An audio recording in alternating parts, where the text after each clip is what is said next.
Hi guys, how you doing?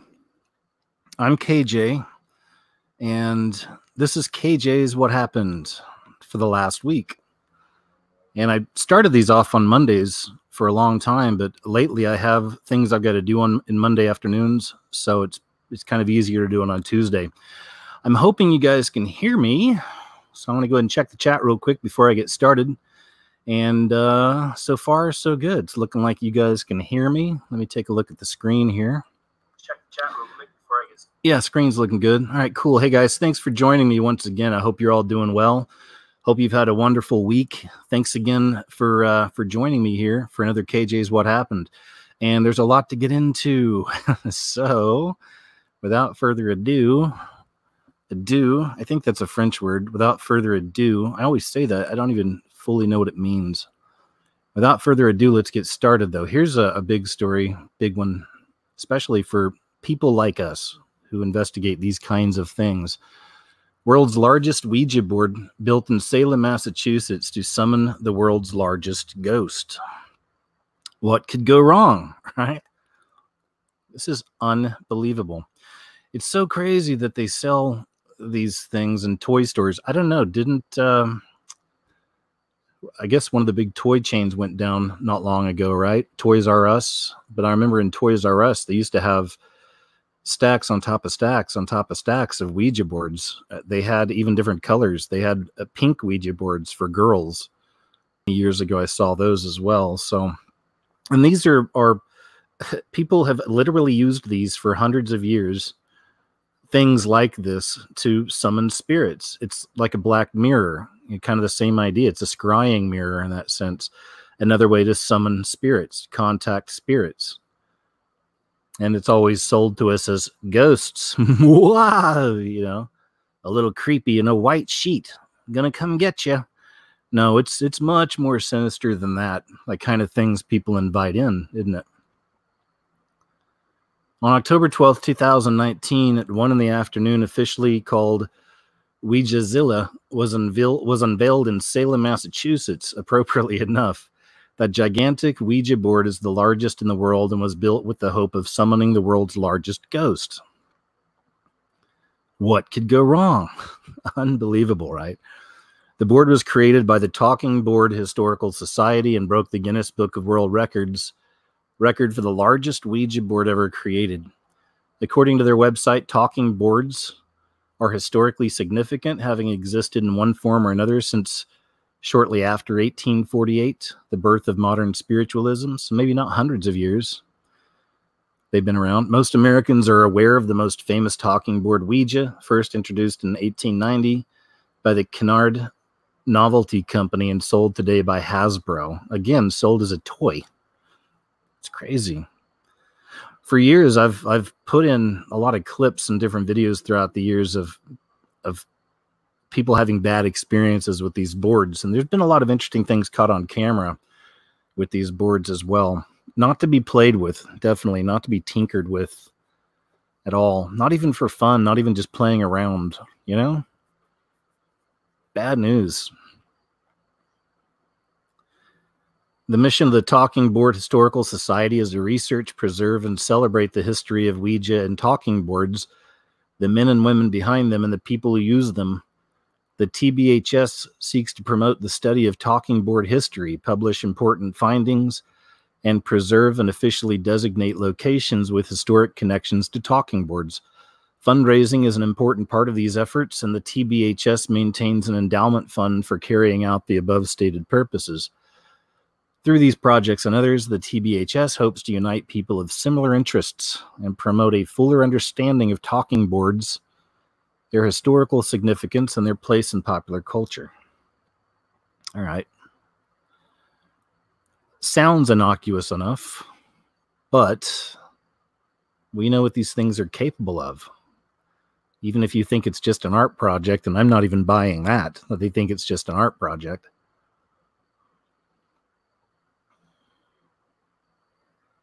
To summon world's largest Ouija board to summon world's largest ghost in Salem this weekend, October 12th. I haven't looked that up, but I wonder if that's an important occult holiday or day, October 12th. I'm not sure. Be interesting, though. That's how we research this stuff, or how I do. So I always look at the date, of course, especially with something like this. So if you guys find anything, let us know. If there's any kind of an important occult significance to October 12th, something connected to secret societies, witches, Satanists, whatever. Is October 12th an important day for them? Be interesting if it was, considering what they're trying to do out there. Looks like it isn't only Michigan teachers who are being trained to indoctrinate public school students with that word, lies and propaganda. Over 400 teachers underwent mandatory training in Michigan recently that exalted Islam but denigrated Christianity, America, and of course, white males. The training leads people to believe Islam is the peaceful, one true religion, while Christianity is a man-made false religion. There's another lawsuit, this time in Maryland, where high school students were required to profess the Shahada, the Islamic conversion creed, there is no God but Allah, and Muhammad is the messenger of Allah. The school did not allow a Christian student, Kaylee Wood, to opt out and failed her for refusing to submit. Failed her for refusing to submit to that. It's interesting that Islam is translated as submission. In the training, Christian scriptures are described as being corrupted, while the holy book of Islam, the Quran, was said to contain the pure word of God. According to the report of hundreds of teachers attending the workshop, not one teacher challenged the fabrications about Islam, the disrespect towards Christianity, or the attacks on America. Not surprised, unfortunately. People used to love America. They used to act like it. I still do. I'm not ashamed of that. I mean, I'm a veteran. I was in the Coast Guard for 8 years, active duty. And of course, I never saw war or anything. That's why I chose the Coast Guard. I didn't want to go see war. I didn't want to train to kill or anything. And no offense to people who've joined the other services, of course. A lot of my family, not most, but a lot, have been in the other services as well. Coast Guard just felt right for me. But hey, I'm still a veteran. I still care for the country. I don't worship the country. I don't worship America. But looking around the world at the other options, and I've lived in some of these other places. I was down in Central America for a few years. Traveled a lot down there. So I've seen a lot of the Central and South American countries. So America's not so bad, in a lot of ways. But then, I'm a little different. I never wanted to come back to America. I would have been fine living in the jungles of Costa Rica for the rest of my life. But that's another story altogether. But I'm back, and I've been here for a while, about 3 years now. Still planning my escape. I'm not sure what I'll do or how I'll get there, but we'll figure something out. But regardless, I do care for my country, and, it's not such a bad place. But that is under attack these days. Any kind of patriotism at all certainly is under attack now in America. Right? Seems like it. Anyway. Moving on, I suppose, but there we go. We see that. Bad stuff. Indiana woman to sue after H&M employee admits to recording her in the dressing room. Okay. And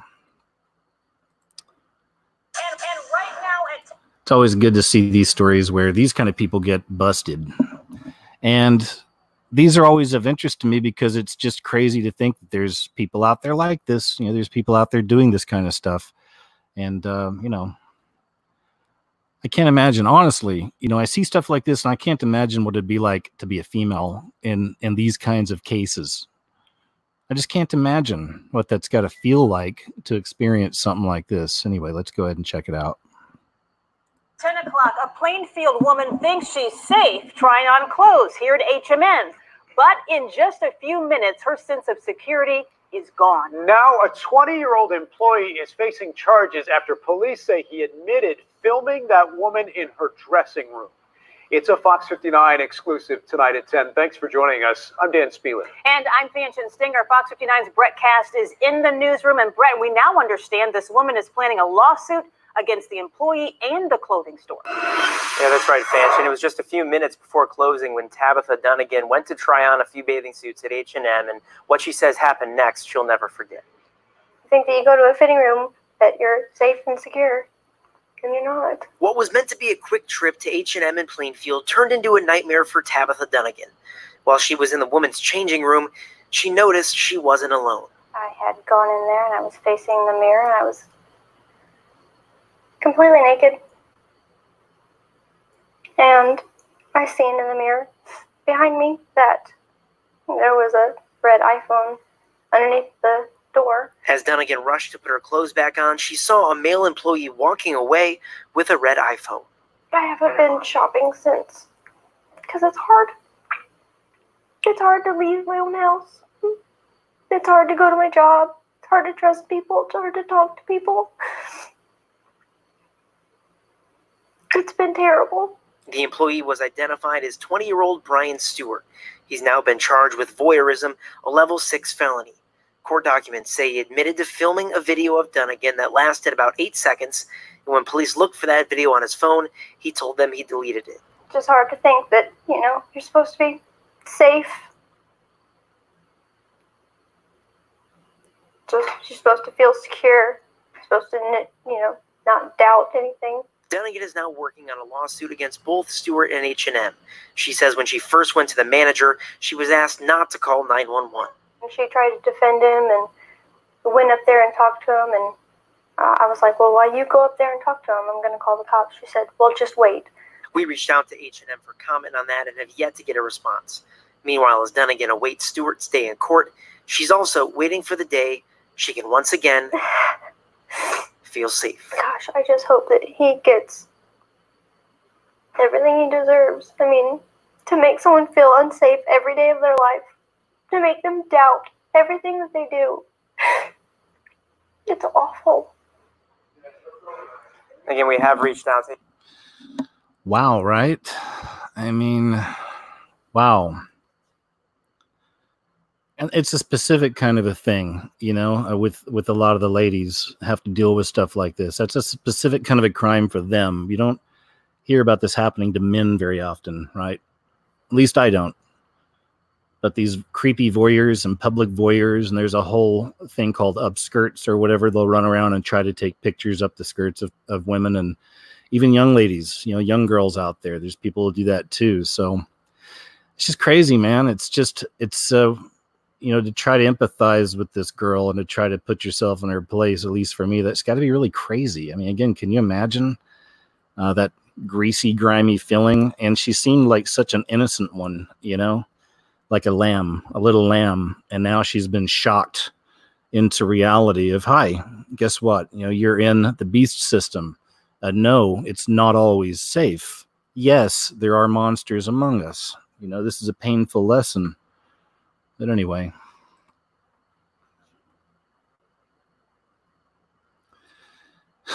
this one's really crazy. Not sure how much I can show. Let's see. I'm not sure what kind of video link there is. Hail Satan, spitting, twerking, violent that word, mob, descends upon pro-life group at college. Speaking of monsters among us, I mean, that's just the thing. Whoa. Even this one. Wow. Let me see if I can show you this video. Gave me the creepers. Hi. This girl's spitting on somebody. Aish. Oof. Right?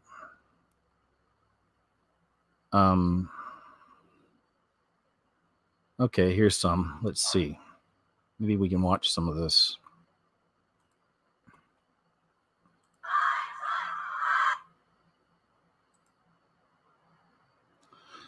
All right, let's see. Maybe there's no ads on this. Let's see.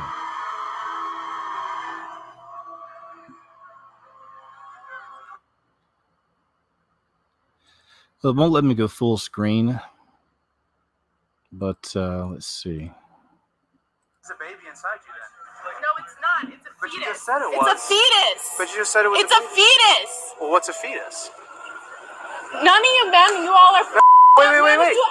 Should ever tell a woman which. Can we just have a polite conversation? No, we can't. No, we can't. My body. Why should you, as a man, be telling any woman because you're backing it with religion? I'm the one who would carry the child. Because I would defend your life just as much as I would defend the baby's life. You have the equal right to life. No. Yes. You're literally making no sense. You have no right to tell a woman what she has to do with her body. No right. My body, my choice. Anyway, that's just a taste. But if you want to go watch this video, let's see. It's on, there's Chubbs. TFP Student Action. It's a YouTube channel. TFP Student Action YouTube channel. Pro-abortion mob gets extreme. There you go. Wish I could play more. I'm just not really sure. I got to be careful, you know. I play a lot of clips on these shows, and sometimes I get a little bit too loose with it, and I have to go back and take them out later because they'll get copyrights and stuff, you know. So anyway, eek, man,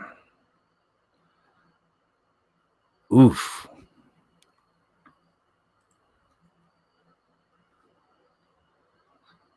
Solely, have you heard about this? I'm going to look a little more into this one. It's pretty interesting. Let me see, but I think this might be a follow-up story. Let's see. No, it's not. Anyway, I'm going to be looking more into this, but this is a Korean pop star. Hey, Chubbs. Hi. What? Say something? All right. Korean pop star. She's also an actress. She was also known as a speaking out a lot, I guess, on feminist type issues in South Korea. Like really edgy. It's definitely edgy. It's definitely edgy in South Korea to be talking about that stuff, right? But as a celebrity. Anyway, so she just passed, and here's some weird stuff about her. I'm going to have to look more into it. This is just kind of one of these little side bits. Again, you know, we get into some random stuff here sometimes. The late Sully, S-U-L-L-I, 666 rumor and Illuminati rumor is hot topic in Korea. She died on the 666th day after SM senior Shinee Jong-hyun's death. The late Jong-hyun died on December 18th, 2017. Her single album, Goblin 666, is hidden in the title on the jacket. And rumors that past SNS photos released by Solely mean Illuminati symbols, all-seeing eye, and Providence Eye. This is just like a little weird little bit on Wow Korea Live. Just something I kind of stumbled upon. I thought was interesting. I'll be looking more into this, though. I like throwing this stuff out there. Maybe while y'all have a couple different windows open, if you're interested, look up Solely and look up some of her history. And if you're interested, because this could have been one of those Illuminati sacrifices, perhaps. You know, I don't know. I'm not sure. Nestle launches plant-based bacon and cheddar cheese options. Are you ready? Bet your stomach's growling just thinking about it, huh? I think this is a news story. Let's take a look here. Yeah, let's check it out.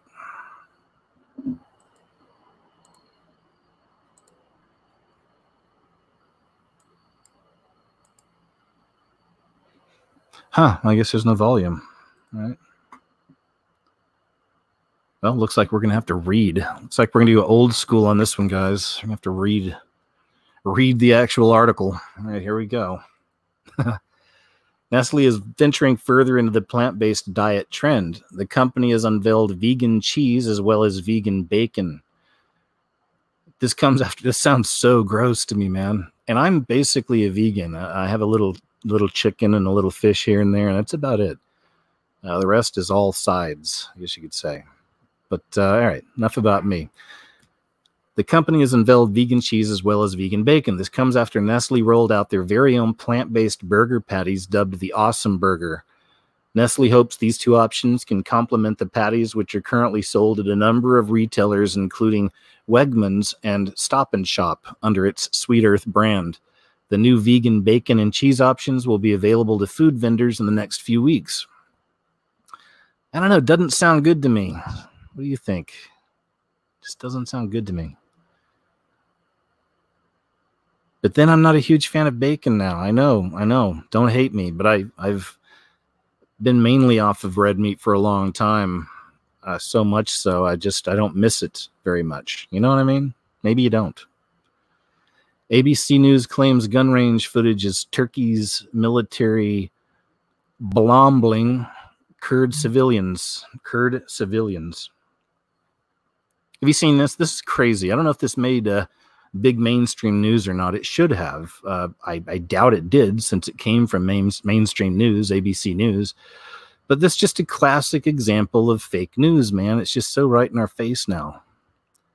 Mainstream media wonders why conservatives call them fake news. It doesn't take the president pointing it out anymore for us to see their dishonest ways. ABC News is the latest propaganda machine attacking the president, this time trying to manipulate the public by using 2016 gun range footage as an example of Turkey's military bombing civilians in eastern Syria. The president has been criticized from people on the right and left when the White House announced last week America would be pulling troops back from the Syria-Turkish border. This move allowed Turkish president to conduct the invasion he's long sought into eastern Syria to attack the Kurdish forces he believes are assisting Kurdish terrorists in his country. He also intends to establish a safe zone 20 miles into Syrian territory along a 300-mile stretch where he can return nearly 2 million Syrian refugees who have been living in Turkey since the Syrian civil war. Reports of attacks by the Turkish military as well as their Syrian opposition force proxies on Kurdish cities and villages have prompted the president and many in Congress to work on harsh sanctions against the Middle Eastern nation. But media reports continue to paint the picture in much worse light than it really is. So here's the original video from 2016. This is not loud. Knob Creek Machine Gun Night Shoot 2016. And then look at AVC. This video right here appearing to show Turkey's military. Oh my gosh, it makes me sick. But it also makes me chuckle. I guess I'm kind of crazy like that. But look at this. This video right here appearing to show Turkey's military bombing Kurd civilians in a Syrian border town. The Kurd. This video right here appearing to show Turkey's military bombing Kurd civilians in a Syrian border town. The Kurds, who fought alongside the U.S. against ISIS. Now, horrific reports of atrocities committed by Turkish-backed fighters on those very allies. I mean, doesn't it make you sick? How can these corporations still exist? Look at that. I mean, it's the exact same thing. It's the exact same thing.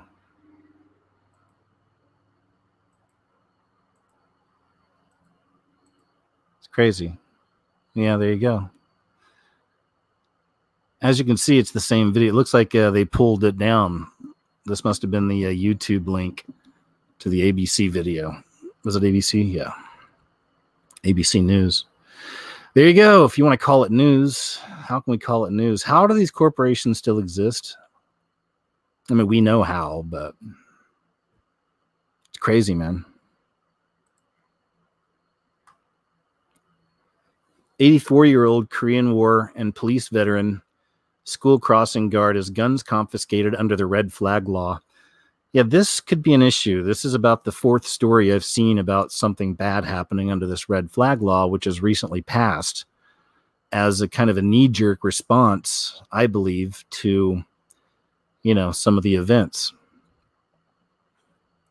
Local residents of a Martha's Vineyard town in Massachusetts are up in arms after a revered school crossing guard has had his legally owned guns and carry license confiscated by police.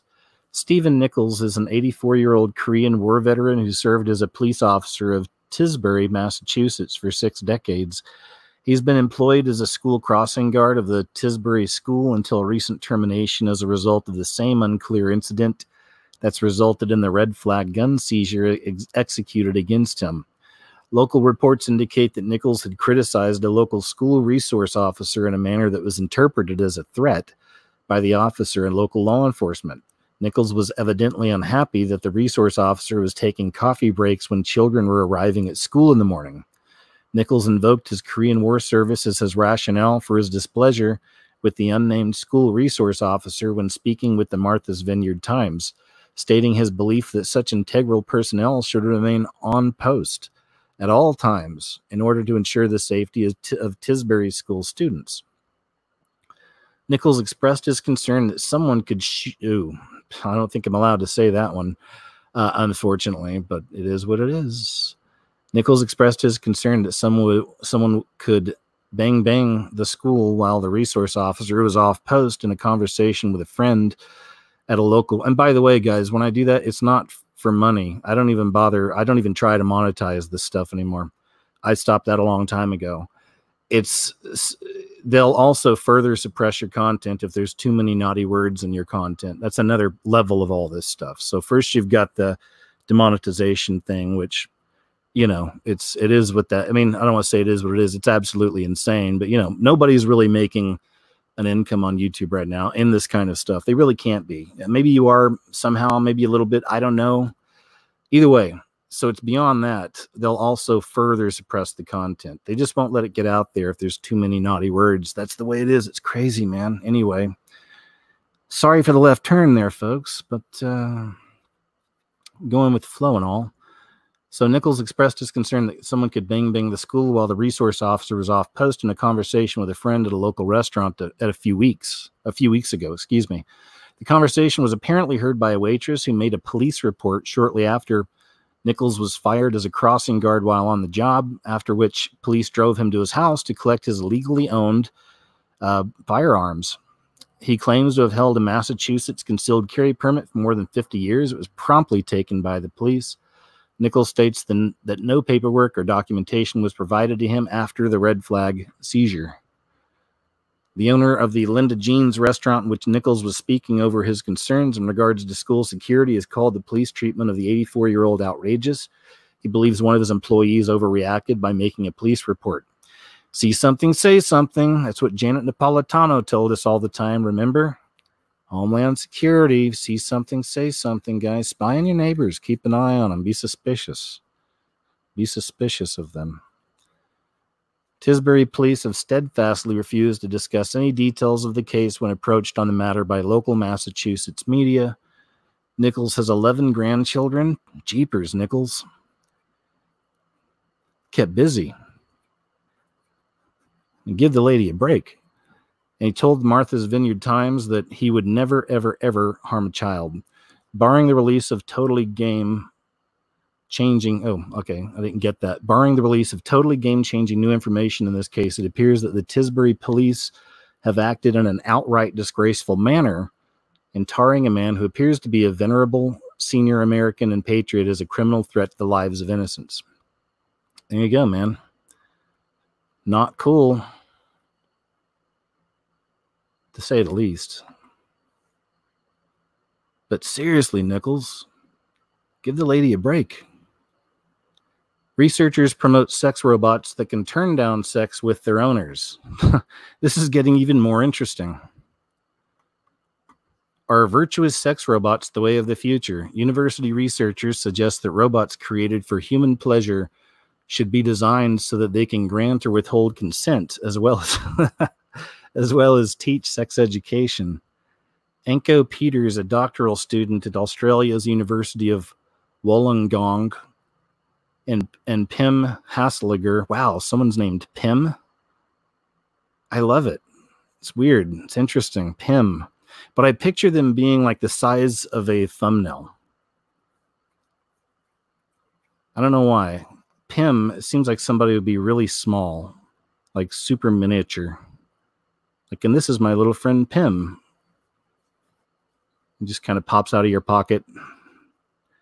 And I picture him dressed like an elf. I don't know why, but he's much smaller than an elf. I mean, he's like the size of maybe even like your fingernail, I guess I meant to say. This is my friend Pim. Bleep. One thing is never bring Pim out on a first date. You know, you've got to kind of bring them into that. It takes a little time. Enko Peters, a doctoral student at Australia's University of Wollongong, and Pim Hasselager, associate professor at the Netherlands Radboud University, published Designing Virtuous Sex Robots in the International Journal of Social Robotics last month. The paper examined 4 areas: virtue ethics and social robotics, contra-instrumentalist accounts, consent practiced through sex robots and implications of virtuous sex robots. The authors do not focus. What's really so crazy, though, is that there's a lot of people, there's a market for this. And I also think through kind of predictive programming and imprinting and a bit of mind control, they're creating more of an audience for this stuff as well. But there's already an audience for this stuff. There's already people purchasing these kinds of things. There's even brothels set up with these things, I believe now, right? Maybe they're already active, but we've had some stories on those. I mean, they're really sexualizing these things. There was a story where they have, I think it's in Japan, they're up on the stage dancing on poles, you know, robots. Anyway.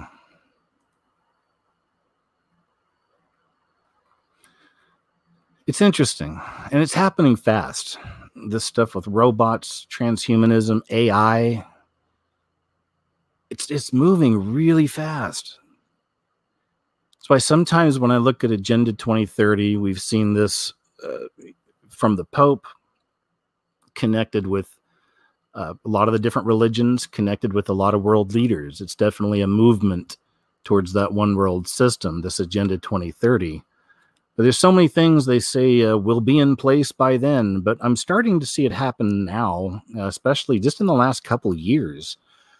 This whole system is manifesting really fast. I mean, look at 5G, man. You got 5G is out there now. I'm seeing 5G commercials, you know. Of course, it's young, hot hipsters with a cool tune. Yeah. Hey, 5G. I'm loving it. And that's how they sell it to us, you know? Right, Chubbs? Right? He's not talking.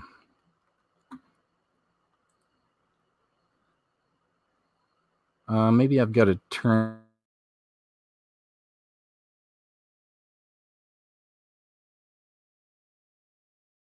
Yeah.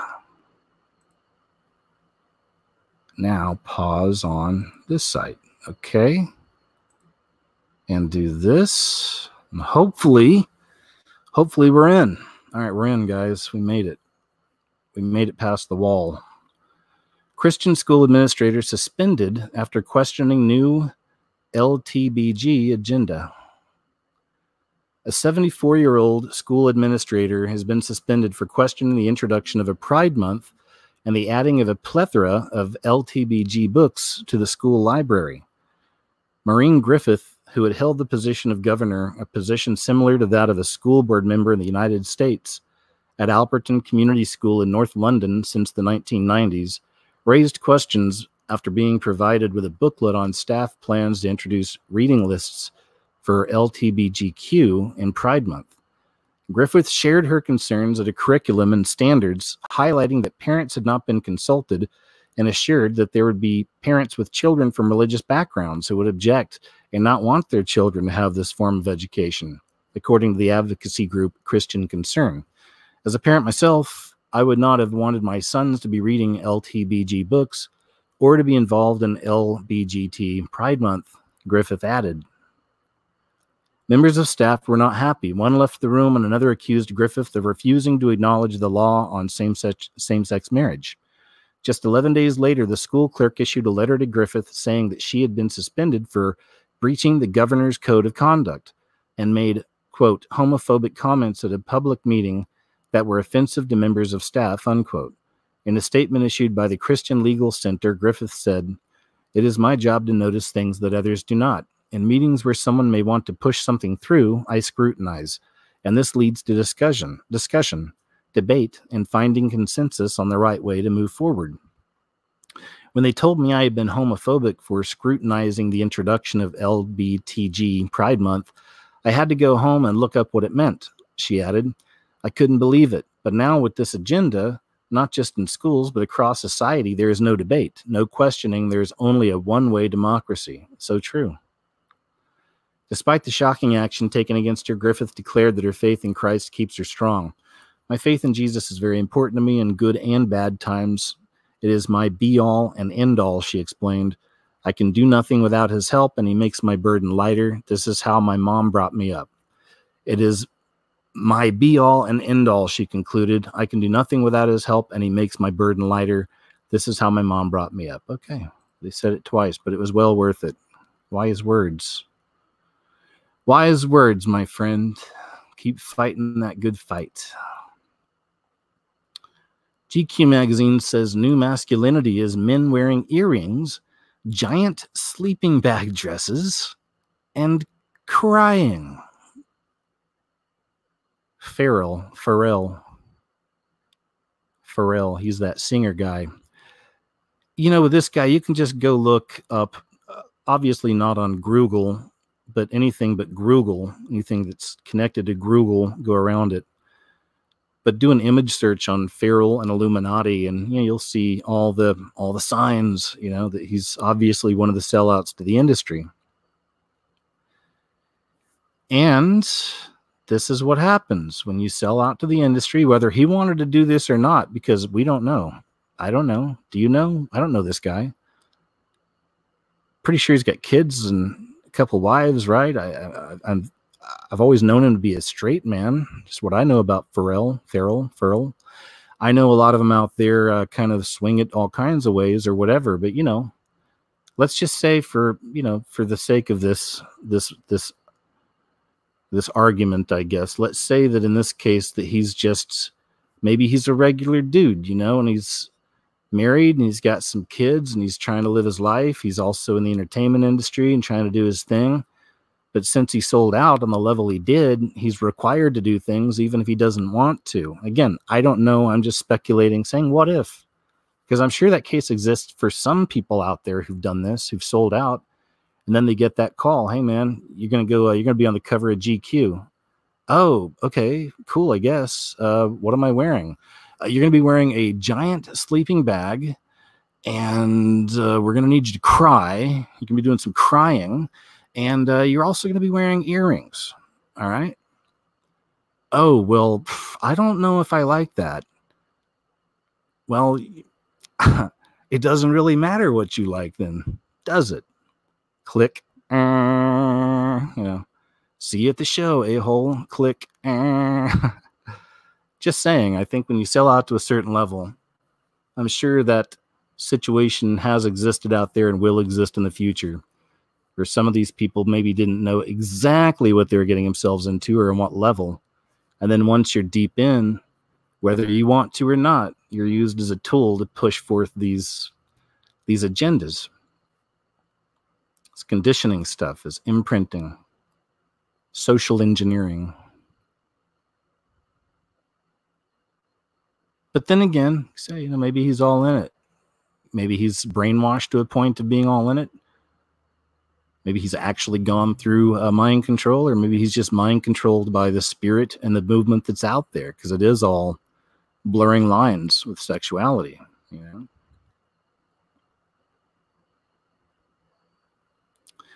This GQ cover celebrates a feminization of men, not masculinity.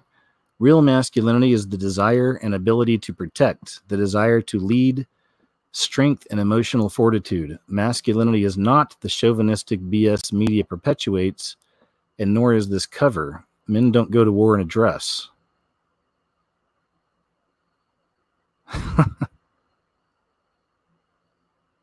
Wow. Okay, there we go, guys. It's the new masculinity. Man, have you seen this? This is really, really crazy. I had never seen this before. Let's pause that. Panera Bread employee fired after posting video exposing how mac and cheese is prepared. Let's watch this together.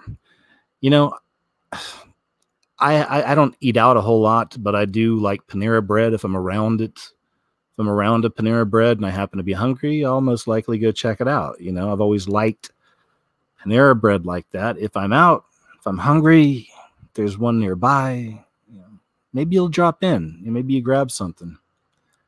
So I really hope this isn't real, but I think it might be. Anyway, says apparently this is how Panera Bread prepares the mac and cheese via TikTok.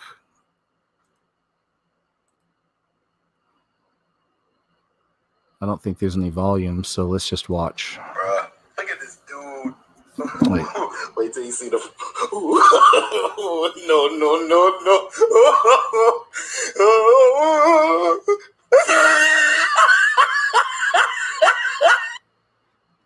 All right, one more time. Bruh, look at this dude. Wait till you see the... No, no, no, no.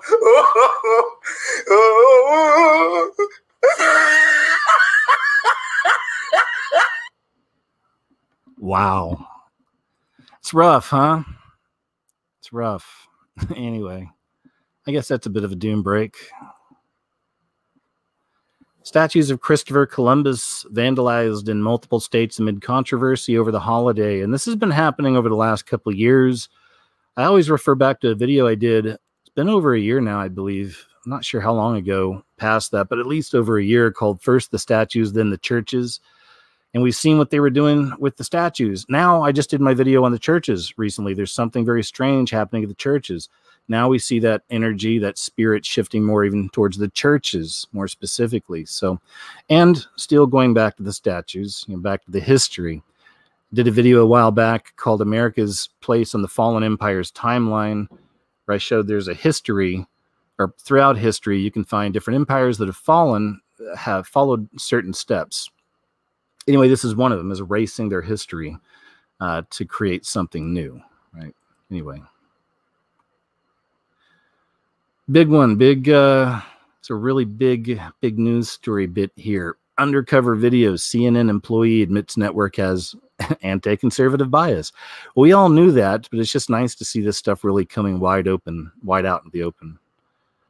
So we're going to watch some of this. This is pretty wild. This is from Project Veritas. Again, if you don't know who Project Veritas is, man, you should go check that channel out while you can, because a lot of their videos get removed and taken down. But check out Project Veritas. They're doing some of the best exposed type work ever. Undercover video by CNN whistleblower Carrie Porch shows a fellow employee confessing to rampant bias against Trump and Republicans within the network. See how long this clip is here. Okay, this is quite a bit. Let's see. And that everyone was on board the, I hate Trump train, or I want to, basically go after anyone. Facts first. Here, we'll just go ahead and play some and let it go, because I don't know where to begin, but it's all good stuff. So check this out. We'll play some of this. It's important. Maybe bounce around some, but let's see. And that's clearly not the case. Kerry Porch has worked for CNN for 2 years. He says when he started, he had high hopes for the job, but he quickly became disillusioned as he was exposed to rampant anti-Trump bias at the network. I noticed after, again, this is fairly rapidly after I started, within the first 3 to 6 months, that there was a strong groupthink that permeated through the halls, and that everyone was on board the, I hate Trump train, or I want to, basically go after anyone, on the center or on the right politically. Porch secretly recorded several of CNN's 9 a.m. morning editorial calls where CNN's president, Jeff Zucker, leads the anti-Trump charge. We're moving towards impeachment. I mean, we shouldn't pretend, this is going one way, and so all these moves are moves towards impeachment. So don't lose sight of what the big story is. They're done every day, Monday through Friday, and it's basically run by Jeff Zucker, the president of CNN from the New York bureau, and he would basically, he runs it with an iron fist, and it's actually respectable. It's like listening to him run his business. It's kind of fascinating, but hearing that from the strongest and most prominent voice, the number one is on every day just hammering Trump in some way, shape, or form, or Republicans in general, about, all these other stories might be happening, but we want to divert all our resources to this aspect of Trump or that aspect of Trump, or most recently, it's just all about impeachment, impeachment, impeachment, impeachment. On the calls are the top leadership of the network: Zucker, CNN's president; Virginia Mosley, CNN's senior vice president of news gathering. There's a second whistleblower, and that this now fortifies the complaint. And David Chalian, vice president and CNN political director. I what President Trump has done here is the Republican. Okay, here's the stuff I mainly wanted to show you. There's a little bit. We knew that was out there, but there's some really good news that came out of this, though, and I want to kind of profile that just a few minutes worth, okay? But it's important, I felt. You'll see right here where they're explaining how there's a lot of people that are in CNN and even these other groups, like a lot of the young people coming up, and they really want to be good investigative journalists, regardless of political sides. They just want to really do some deep digging, good journalistic type stuff. And they're not able to. They're explaining how, you know, the system's set up right now by even Zucker, in this case with CNN, you know, the top of the pyramid. He's tying all their hands. He wants them just focused on one thing and one thing only. You know, that's it. So anyway, let's see where this starts up, and we'll play some of this out. Media coordinator in CNN's Washington bureau. He says not every after the fact, like I get them, I get where they're coming from, but I always respect the people that I worked with. They were amazing at their job, and many of them felt the same. Washington bureau. He says not everyone at the network agrees with Zucker's anti-Trump agenda.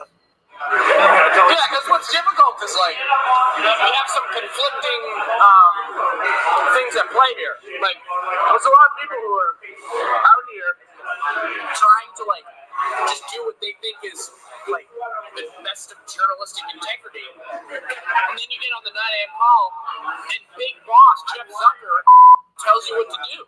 And it's like you have to, like, to a certain extent, you have to follow his verdict. Yeah, you got to go with the downhill, so you got to go with the boss there. Yeah, and he's not he's big. He's like had an ongoing feud with Trump. It's no surprise. Yeah. An ongoing feud with Trump since The Apprentice. In 2004, Jeff Zucker was one of the executive producers at NBC Entertainment that greenlighted and produced The Apprentice, a show that turned Donald Trump from real estate tycoon to a mega star.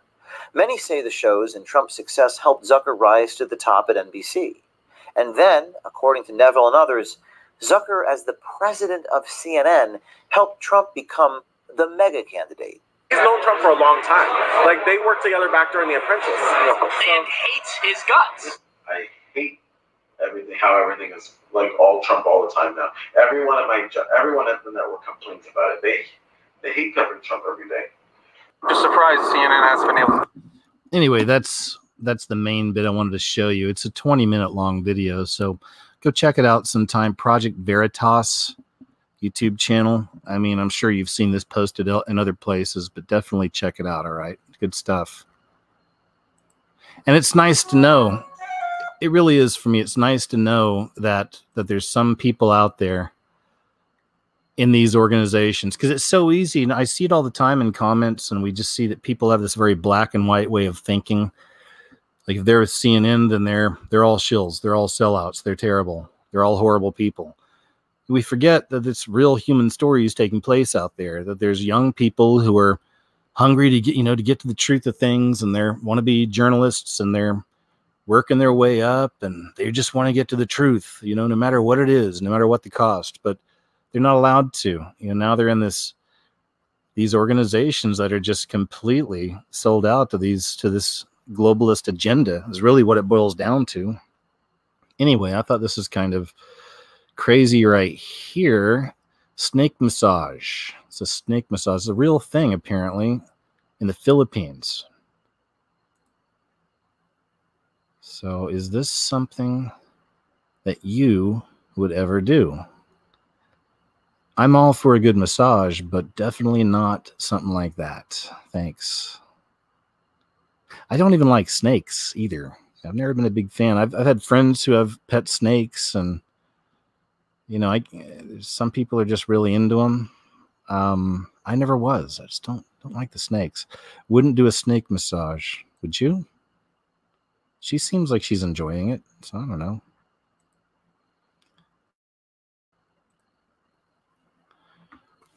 Trans activist mentioned in Dave Chappelle's Sticks and Stones Netflix special has passed away.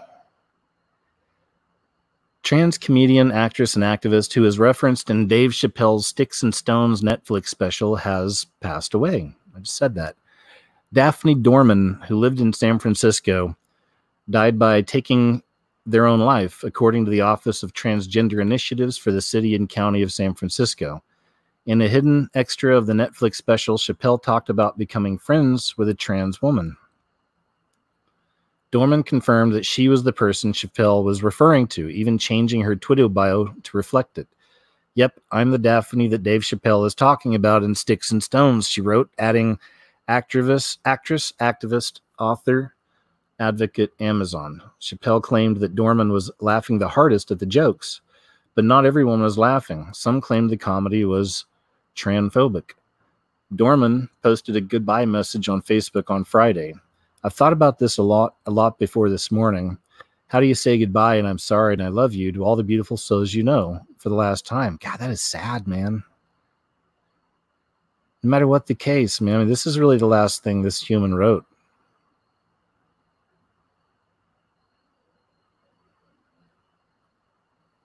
I mean, seriously, you know, what level you have to be at to even just want to, just being ready to go, you know, just ready to go.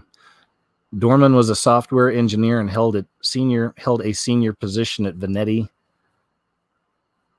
a software automation and analytics company for cell and gene therapies. Now, the other side is, and it's the side that some people may think is hurtful, but I have to address when I see stuff like that, is that, you know, perhaps being in the condition that they were in, you know, and transitioning and everything else, and you know, maybe they were being tormented as well by something. Obviously, you know, I believe people who deal with this are tormented anyway. So maybe that's it. Maybe that's a part of it. Maybe it's, you know, being tormented by bad spirits, perhaps being a big part of this. I don't think that's so far off. But it's sad no matter what. Anytime a person gets to that point, we've all been touched by that. You know? I mean, we all know someone, if not know someone that knows someone, or it's an epidemic. But I wonder, you know, I mean, this is how they're, I don't know, maybe this is how they're selling it, the headline. But do you guys think there's any kind of a connection between Dave Chappelle talking about that person on the Netflix show and then them deciding to give it up? I don't know. Navy bans Satanists from holding satanic services at the U.S. Naval Academy after the group announced they were planning weekly meetings. The U.S. Naval Academy has responded to a widely circulated email from the Satanic Temple that claimed they would be holding weekly satanic services on the campus. Shared in an Instagram post by Drunk Old Grad, the email was sent to USNA midshipmen on October 8th and claimed to cater, quote, to people who prescribe to the Satanic Temple satanic philosophy, unquote. However, all people of any faith background are welcome to attend, the email continued.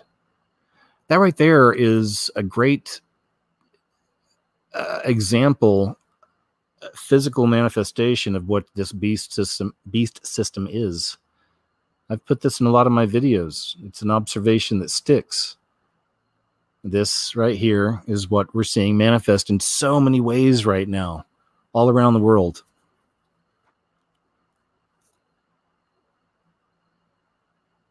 I guess this is the message.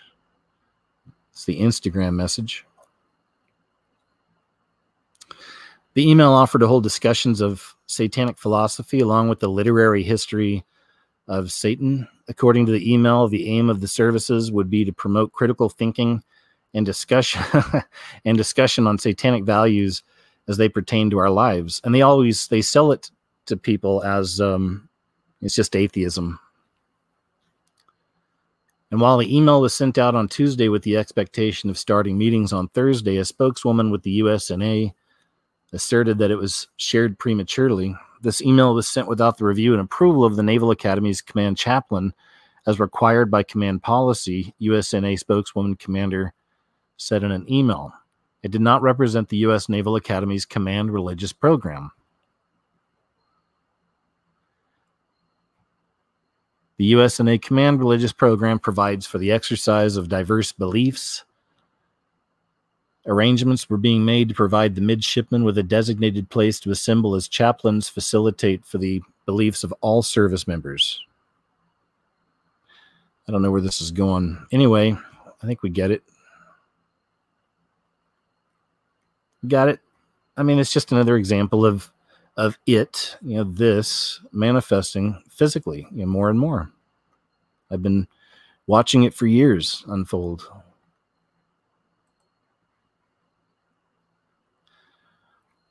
This one's fun. Well, in a cringy kind of way. I can't remember where this is from. Yeah, that doesn't help. But October 12th, 2019 is when this video was uploaded, and it took place some council meeting somewhere. And really, I think it just kind of speaks for itself. So check this out.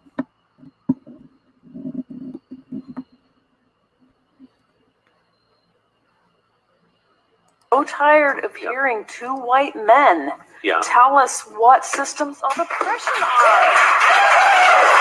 For Christ's sake, no, you don't know what systems of oppression are. Susan, that's you what we're haven't asking been is for people to know. oppressed. Yeah. Just stop, Dan. Stop, Dino.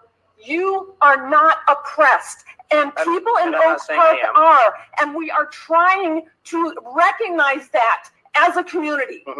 This mayor and this board is obviously not willing to face history. We have a chance to make history. It is time for this community to face equity. Enough. And you stop it. You are a white male. Stop it. You are a white male. Your skin is light enough. Stop it. But this race issue is ridiculous. Susan, we are white.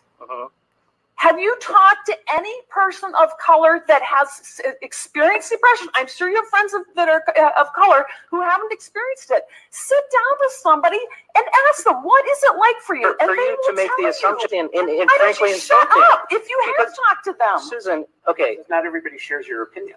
Okay. You shouldn't have an opinion on that. I met with constituents of color, and quite honestly, some of the feedback was that some of this wording was ridiculous. Now, I like the wording 99%. Just leave it. No, I'm not going to leave it. It's 2 words. I would like this change to what I propose, and I think that's a perfectly reasonable recommendation, and I would like to know what other... Nobody cares what you guys think. Well, you know what? Nobody cares. Well, okay, time out, y'all. Time out. I don't know. What do you think? It's rough. I think it's the assumption that's the annoying part. It's her assumptions. But I mean, of course, she makes good points. I mean, I think she made some good points. Yes, she was coming off a little cuckoo and crazy, but that's the thing about these arguments. When you start getting into some of these subjects, I mean, there's good points, and then people take them to extremes. On both sides. I don't know, man. It gets so crazy and kooky, doesn't it?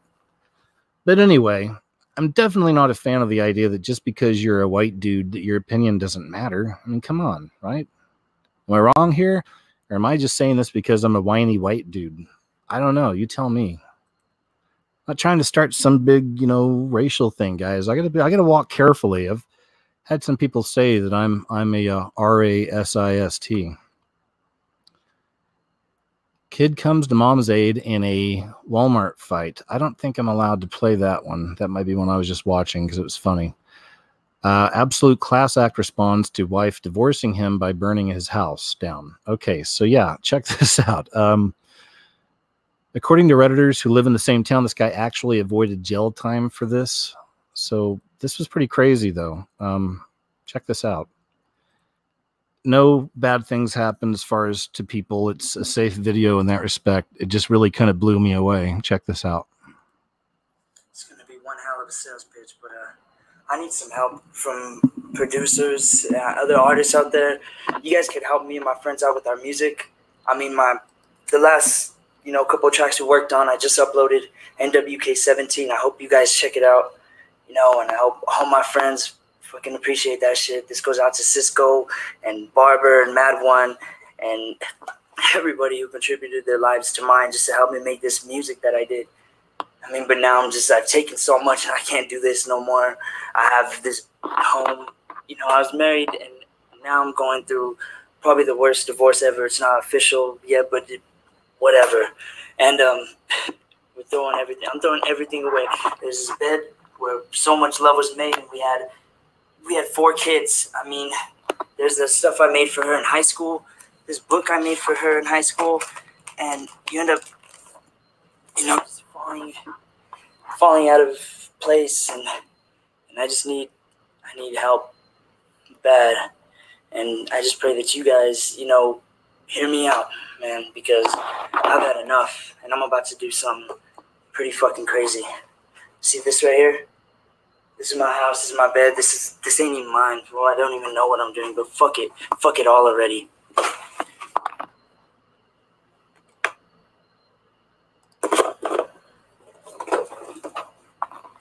I'm gonna set this whole bitch on fire.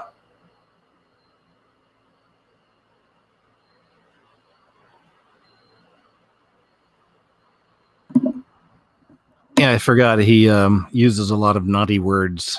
But anyway. So we missed some, you know, we missed some. I'm probably too far gone on this show with the algorithm at this point anyway, so who cares? Right? Anyway, let's see what's happening here. Okay, there's not much to listen to, but as you can see, he actually filmed, and there's nobody in the house at the time. I think they had most of their stuff moved out. But there you go.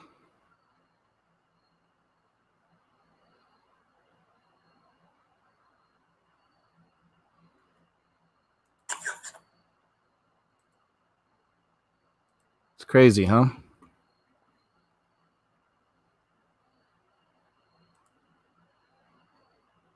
It's a little extreme. People flee for their lives as New Orleans Hard Rock Casino collapses. Have you guys seen this?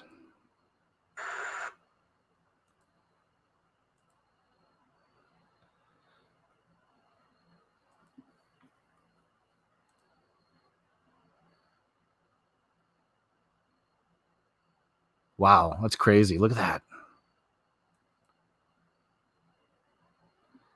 It's like out of a Godzilla movie. Man, that is crazy. Whoa. I'm thinking that he made it. Let's watch it in slow motion.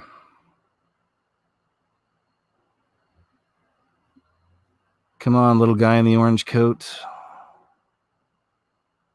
Come on, orange coat.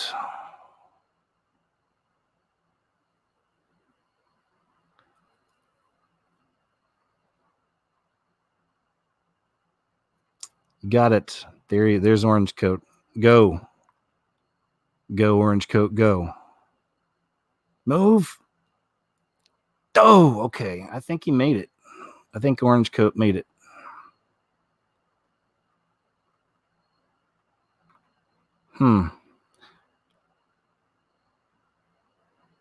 Crazy.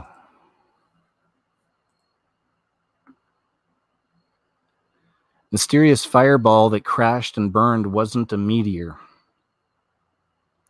Something bright came in hot enough to spark several fires in Chile recently, and it looks like it wasn't natural.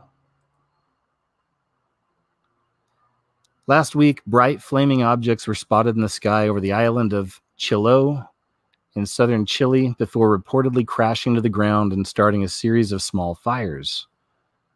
Resident Bernardita Ojeda showed local Channel 2 News where something fell from the sky and burned some bushes on her property. Oh, and by the way, guys, about the last clip, I know I was kidding around. I wouldn't have joked around if I thought those people didn't make it, just so you know, but I'm hoping they all did. You guys can look it up. Either way. Well, I guess that footage isn't going to play. I was kind of wanting to see what she had there. But anyway, what could it be? Is the question. There's some footage here.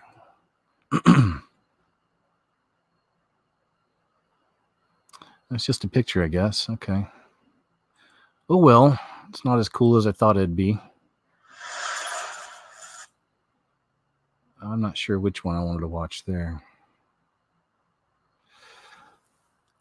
Okay, American STD cases rise to record high.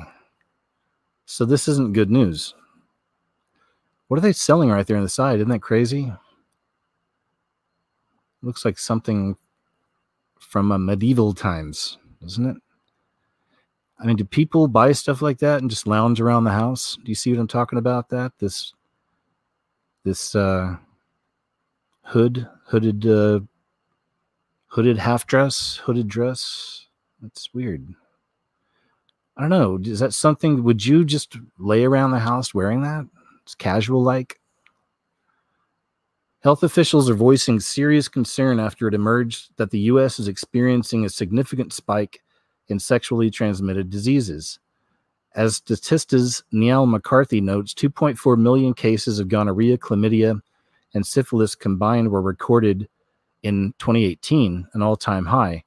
The data was part of the Sexually Transmitted Diseases Surveillance Report, which was published by the Centers for Disease Control and Prevention on Tuesday. The scale of the problem can be seen by the pace of new infections documented since 2014. Chlamydia went up 19%. Gonorrhea rose 63%. Oh, boy. Well, they're all big numbers. I don't know. I'd say that's bad news.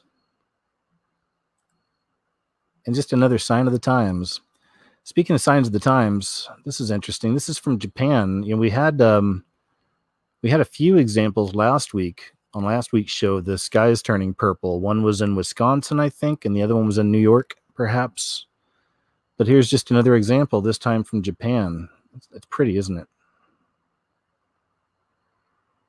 There you go. So another example somewhere else around the world. Again, you know, I've made some videos on this in the past couple of years.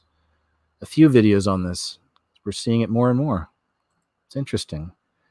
These examples of the veil lifting, perhaps. That's how I always feel it when I see it, but that's me. Media accelerates the political mainstreaming of trans kids. Think of the children, people say, but in practice, children aren't even relegated to an afterthought when it comes to promoting radical political theories. And children are the ones who suffer the consequences from adults' woke virtue signaling. But that doesn't matter. Society moves inexorably leftward along with the Overton window. And his mom, Mimi, who's an advocate for transgender youth and active with the Human Rights Campaign. Jacob is an elementary school student from Massachusetts, likes to play hockey. Jacob. All right, Jacob. My name is Jacob, and I'm a 9-year-old transgender American. My question is... All right, Jacob. Hold on.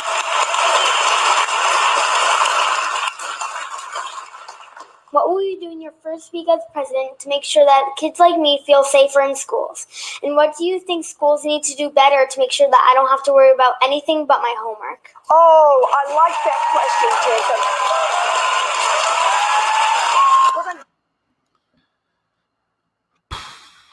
It's always rough seeing that because there's so many different emotions, you know, but then the public are cheering. They're cheering for this child's sin in a way, right? They're cheering for this. They're encouraging it. And it's also a distortion, right, of God's natural plan. I mean, that's the ultimate message I see in all these stories related. But in certain areas, certain places, don't you dare say that, right? Anyway, we get it. We know that's part of the agenda, if you will. And, you know, I've talked about this quite a bit, too, in the past. And now we're starting to see this stuff come out like this guy, this Beto O'Rourke. He's some Democratic guy trying to be president or something. Not a fan. But he says if he becomes the president, religious institutions will lose tax exemption if they oppose same-sex marriage. Womp, womp, womp.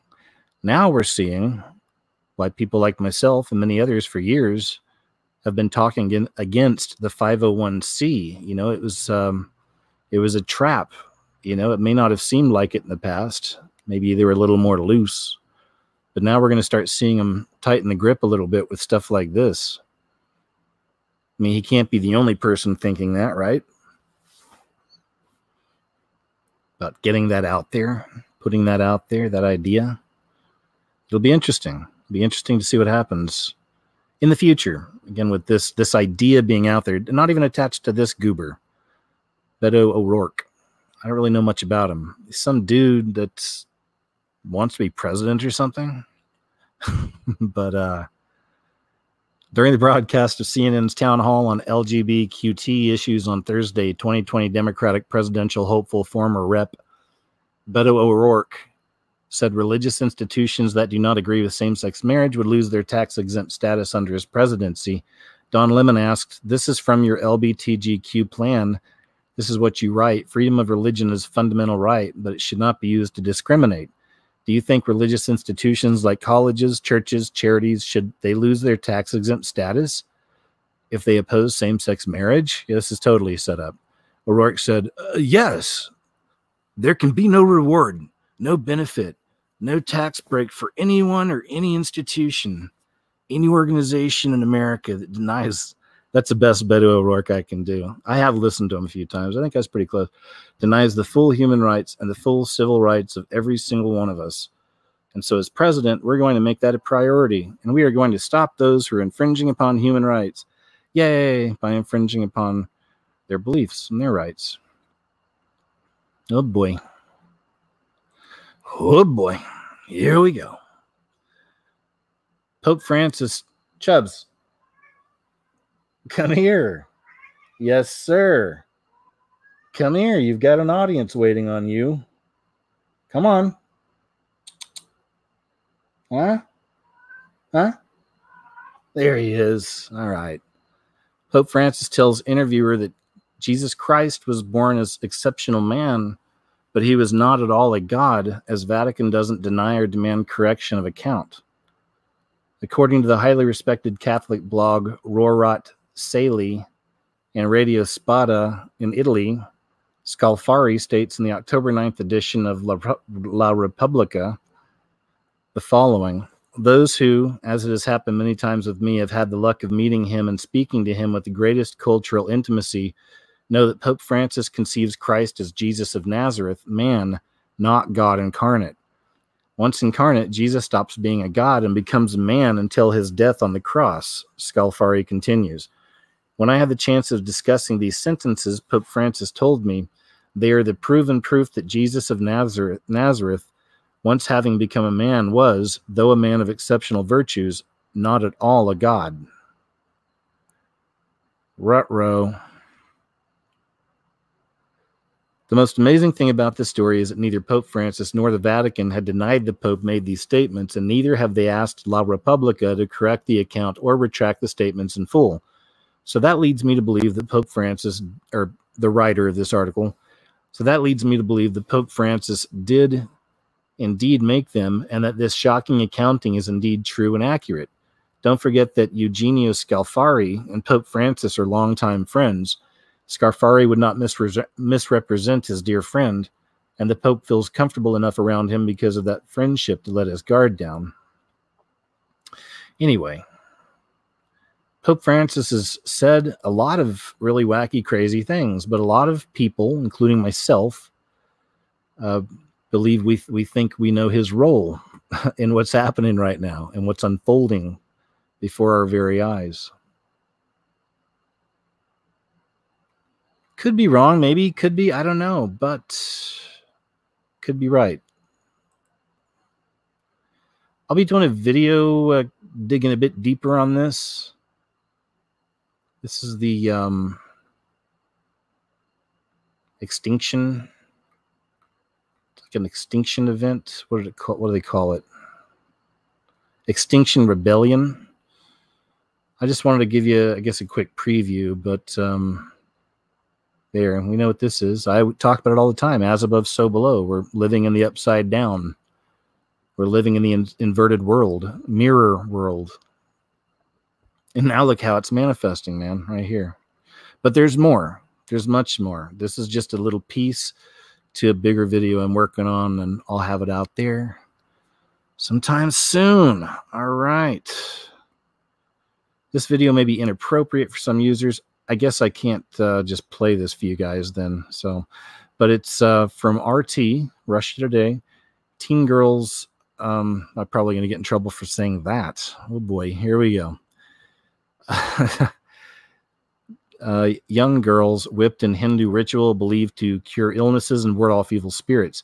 If you want to watch that, go watch it for yourself. It's just, it's amazing what they're doing for their religion, why they think this might be a good thing, and how incredibly abusive it is. So I'm not surprised YouTube slapped that on there. But if you want to go watch it, it's on RT. It's Russia Today. Young girls whipped in Hindu ritual believed to cure illnesses and ward off evil spirits. It's crazy that in this day and time that there's people still doing things like that, even that obviously brutal, like physically brutal for their religion and for their faith. Anyway, I thought it was shocking.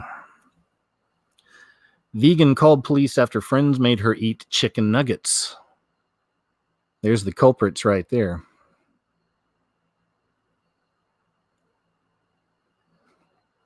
Let's just say that's not ketchup.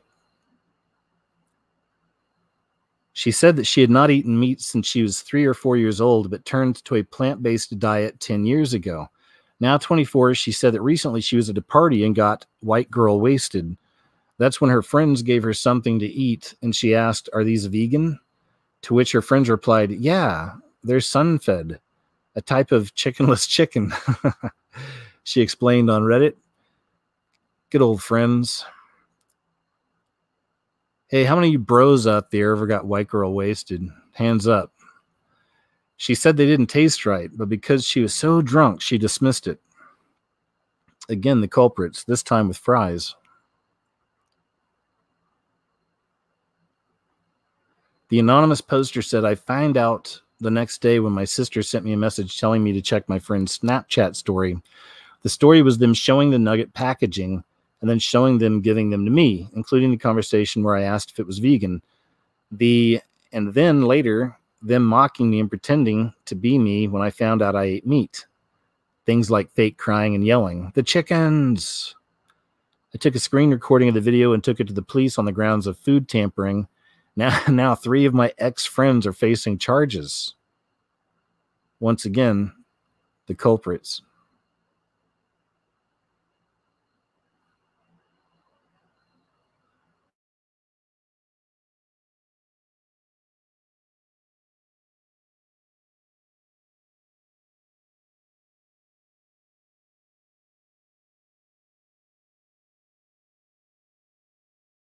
Tricking someone into eating meat when they are vegan or vegetarian is illegal, but so far we cannot laws relating to the practice, as we cannot find laws relating to the practice. Okay. In 2018, an investigation was launched into a chef who boasted about spiking a group of vegans' meals. She said, "Pious, judgmental vegan who I spent all day cooking for has gone to bed, still believing she's a vegan." Oof. The UN High Commissioner for Human Rights, Rupert Colville, spoke about force-feeding Guantanamo detainees who refused to eat. He said if it's perceived as torture or inhuman treatment, and it's the case it's painful, then it's prohibited by international law. However, that contradicts the European Court of Human Rights, which ruled that not all forced feeding is illegal. Oh well, it's weird. It's a weird story. It's the culprits. Again, that's not ketchup.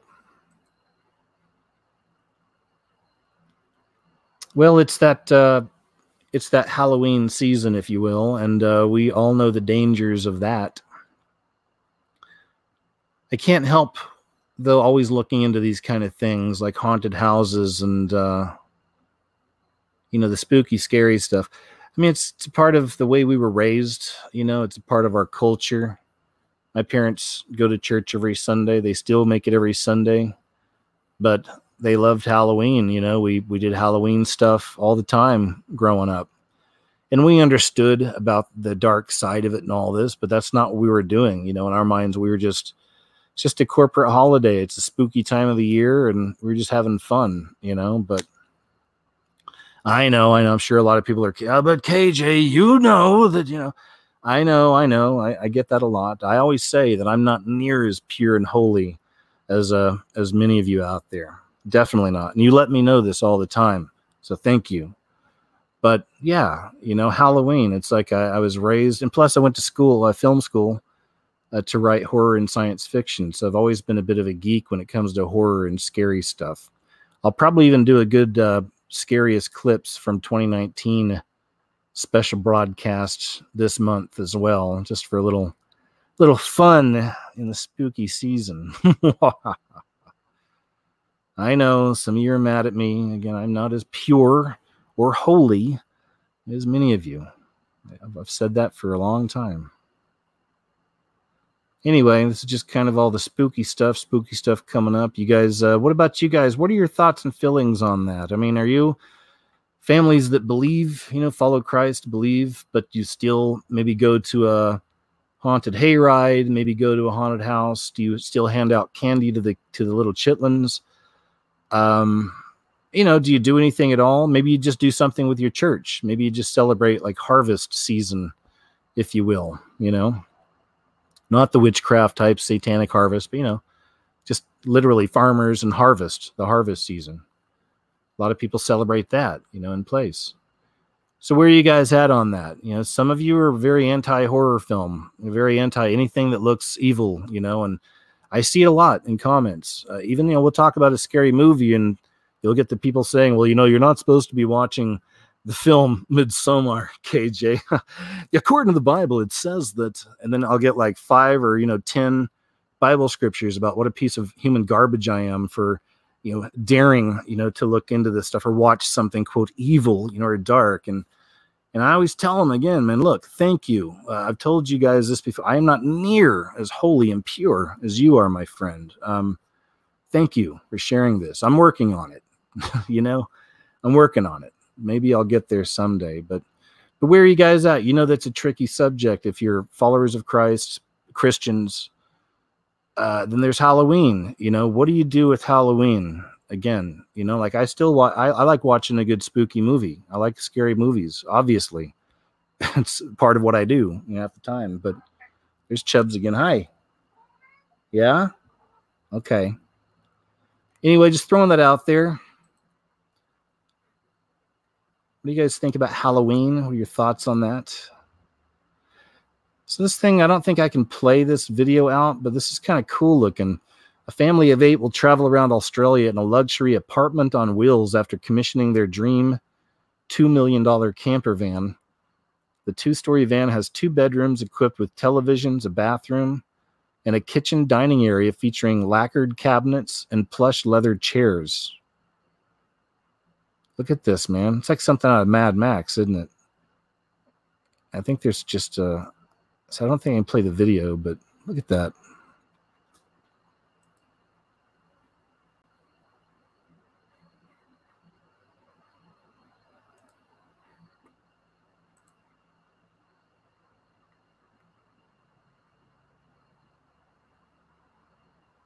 This is the 2nd bedroom, sleeps 6.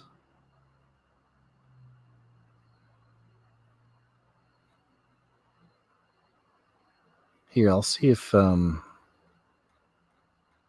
just kind of go through the video and stop here and there at some points.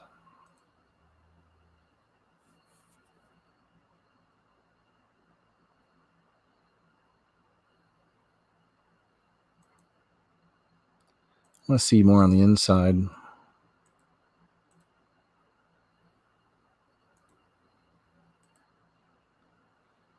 Okay, it's pretty cool.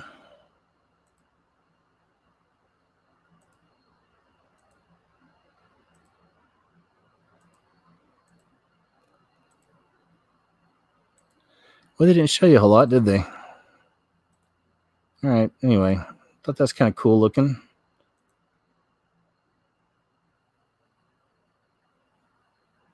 Your tribulation van right there. It's cool. It's crazy. It's amazing. Very expensive. Very expensive, though.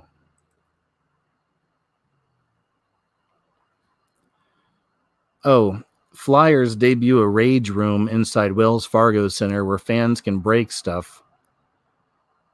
I don't know why this was interesting to me. I guess because I had seen the rage room thing in other places. It's maybe it's another one of those trends we find sometimes, but I know I've seen rage rooms in other stories over the last year. I know it wasn't related to the sports team or whatever, but I just thought that was interesting if they're actually making this a thing. If we're going to start seeing more of these rage rooms.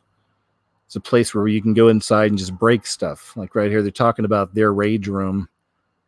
It's a place where fans can break stuff. Flyers fans won't have to take out their frustration by throwing glow-up wristbands onto the ice. This is hockey.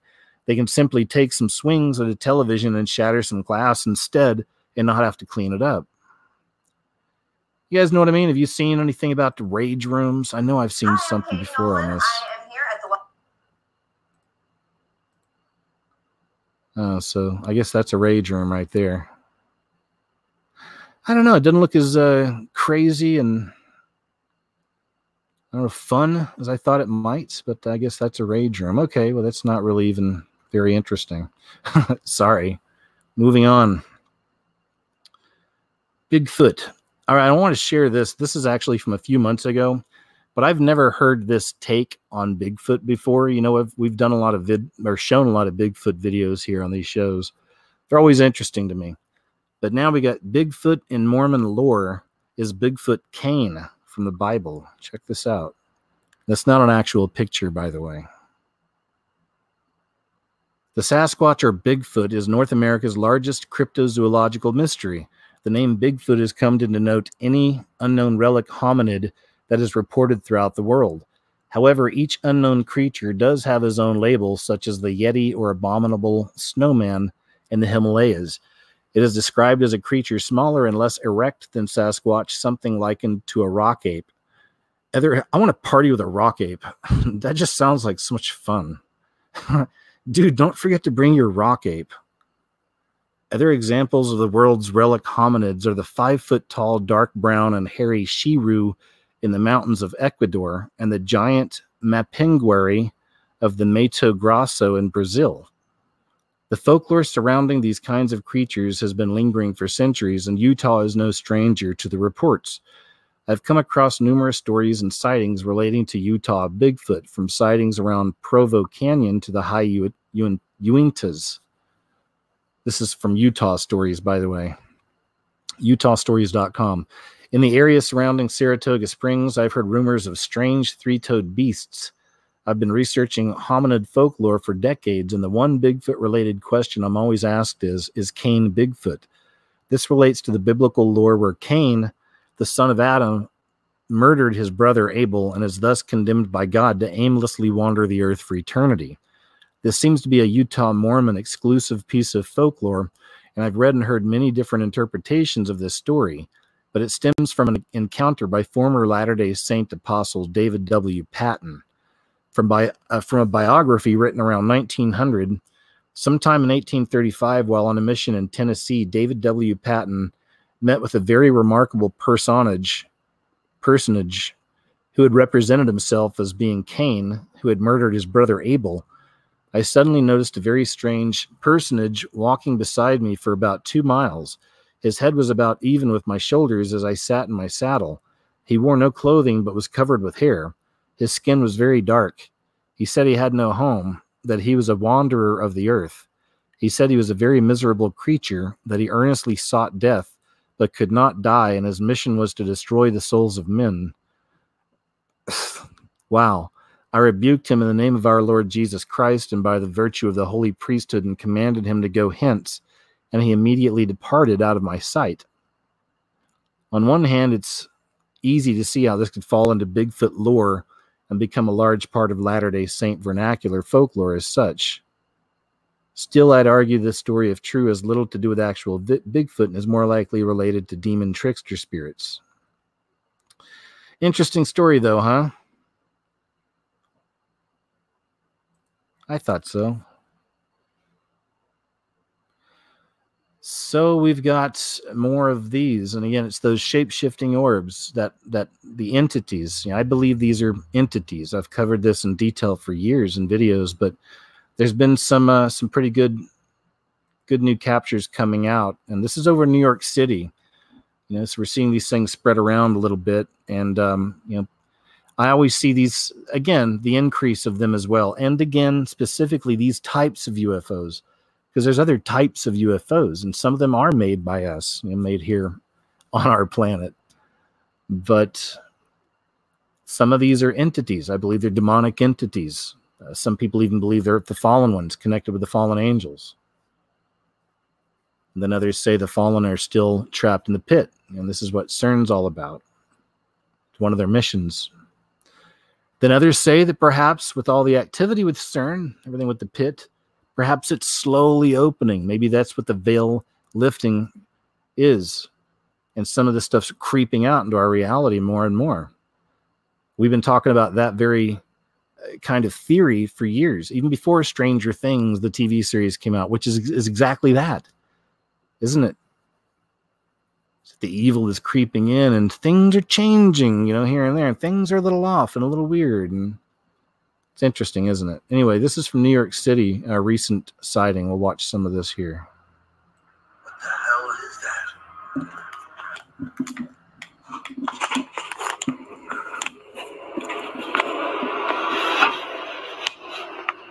See those lights far away? Zoom in. All those weird lights in the sky.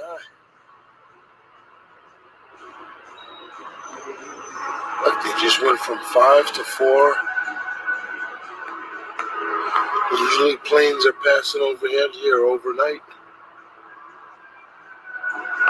That's not passing. They've been there for a while. I noticed it while I was sitting on my bed. I had to walk over to the window and then look and see if it was real. It's fucking real. I'm recording it.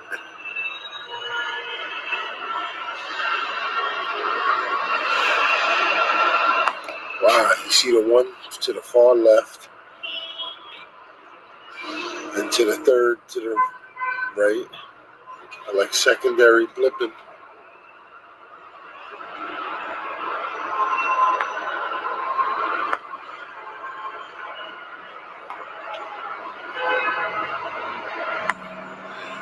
Right, what the hell is going on? Hope it ain't nothing, but it looks crazy. All right, we don't have to watch the whole thing, but if you want to, it's from Tony Talma, Touma, Tony Talma YouTube channel. You can go watch that at Tony's YouTube channel and watch his full video upload there from October 12th, just a couple of days ago, New York City. This one right here is from Ivelisse Vasquez, Ivelisse Vasquez. Strange Lights, October 6th, 2019. This is from New Jersey.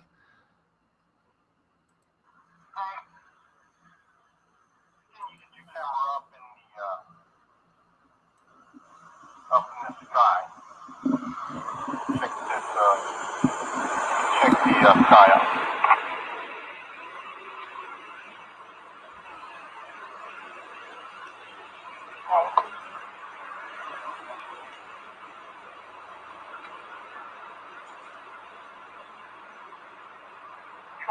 Where are you? What lot are you in? Lot 5.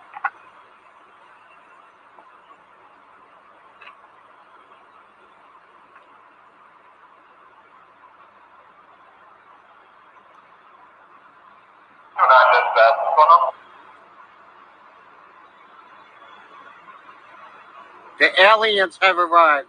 Huh? The aliens have arrived.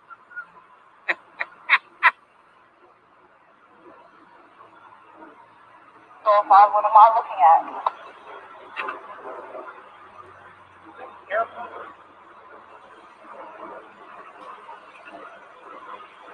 Progress 1. 1, go ahead. Your location. My office?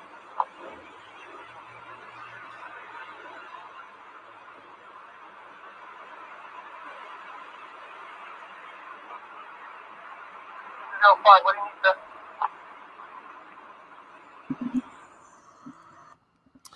All right, there's that. Let's see what else we got here. I think there's another one. Yeah, here's another one. Another example, too. And those of you who follow the channel here for a long time know that I've talked a lot about the orbs in past videos. In a lot of the sightings, they're always in threes. And in that form of three, oftentimes they'll be shape-shifting, changing colors, getting larger, growing smaller, all kinds of things. It's incredible. But you do find them running in those formations of three. And I've always seen that as almost a mockery of the Holy Trinity. But that's just me. But let's take a look here, because here's another example. Hidden Underbelly is a channel that I've always liked, 2.0. Hidden Underbelly 2.0. He was gone there for a little while for some personal stuff, which I don't know. None of us really know. He just had to go away for some personal business. But we're hoping everything's better, and he's good now because he's been back and uploading some cool videos again. So hope you're doing good, man. Anyway, here's the orbs in threes. That's some you're not gonna be able to make. You bring it up, Mark.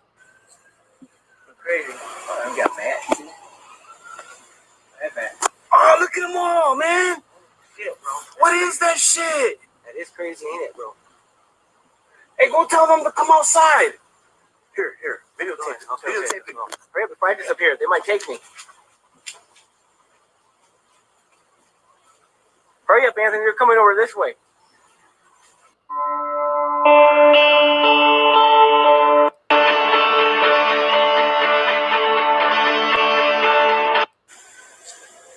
Crazy. Oh, I got mad. Here it is. That bad. Oh, look at them all, man. Shit, bro. What is that shit? That is crazy, ain't it, bro? Yeah, we see it all the time. I know I've shown you a lot of examples of that here on the channel, but so many times they'll be in those threes. Those threes. Alexa, warn our guest that you're eavesdropping on them. Google chief says people should warn visitors of smart speakers in their homes.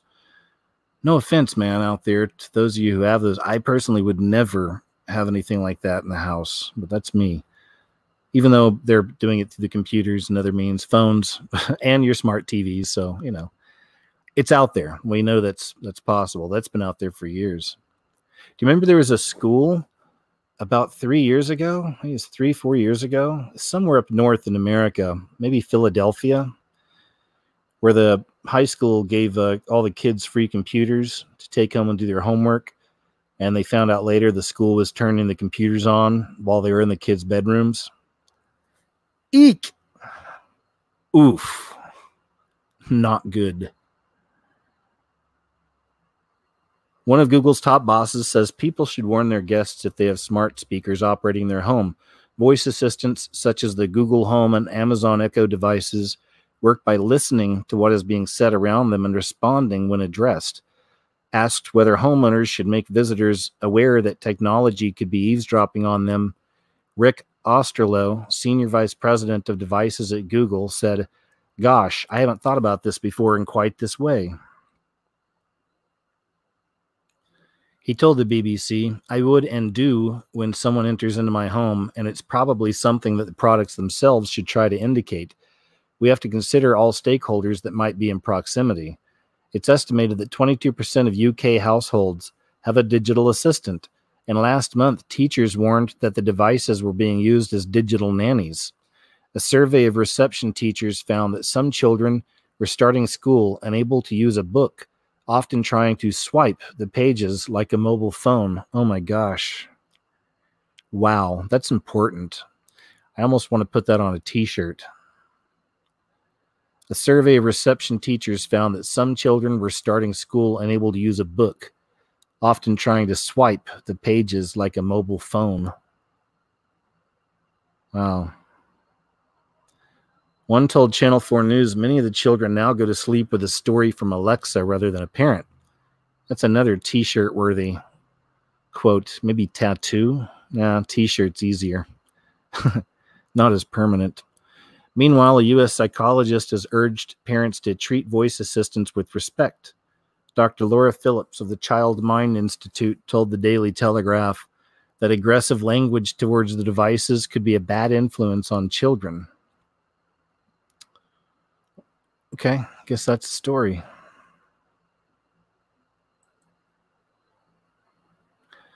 School board reverses ban on 8th graders' "We're All Lesbian" t-shirts, which inspired a fellow student to come out because it wasn't inappropriate or disruptive. I mean, I just wanted to share that because, yeah, it's unfortunate, man. This is the big part of the new system, the new big beast system. This is a big part of it. Can you imagine if that said "We're all Christians"? Oof, right? Better be a bulletproof t-shirt. I'm just saying. Just an example. But it's also how it's getting into the kids. You know, it's the rebellion in the youth on this level.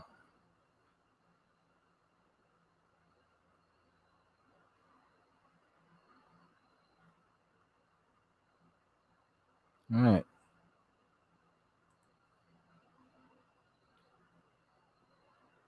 Nike's holy water injected Jesus shoes sell out in minutes at $3,000 a pair. So if that last story bummed you out a little bit, well, I guess is this considered a positive story about God, about faith, about Jesus?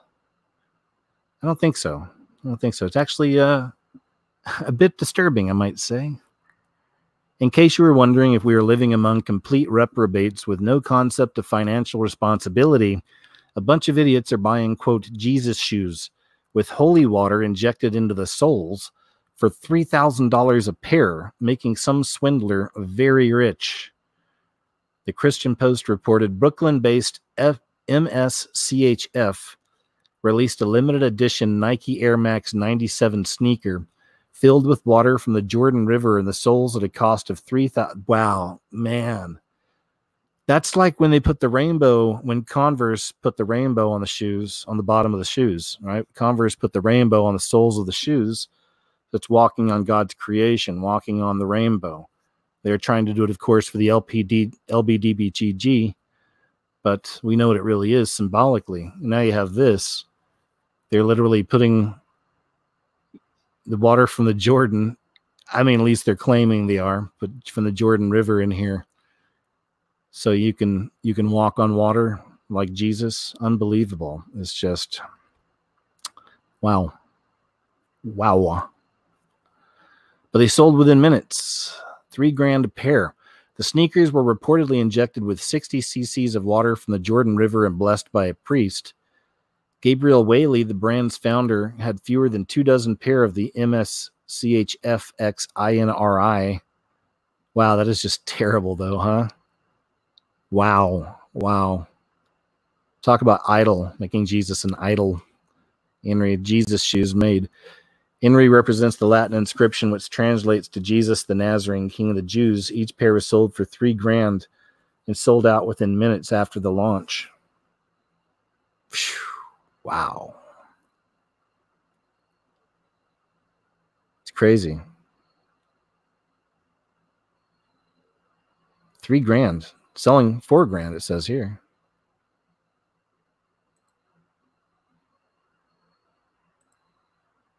I'm going to save that. That's crazy.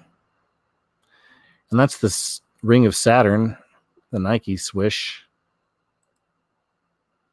So there you go. This is really crazy right here. Outsmarting facial recognition.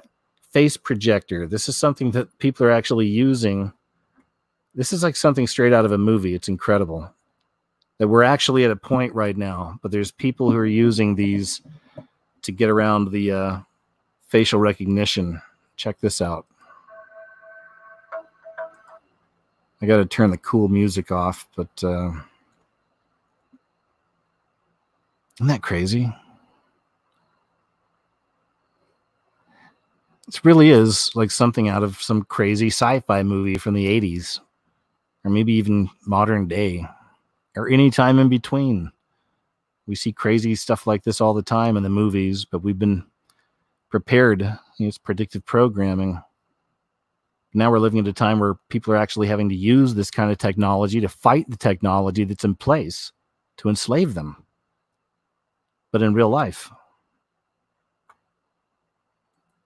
Or some may say it's all an illusion. That's a whole other story altogether. Arizona man pops himself in the face after firing at ceiling trying to quiet upstairs neighbor, police say. Turn that off. An Arizona man who allegedly popped his gun at a ceiling in an effort to get his neighbors to quiet down ended up shooting himself in the face. Oof. Unidentified man located in Phoenix initially paid his upstairs neighbors a visit after he became upset with them on Sunday night.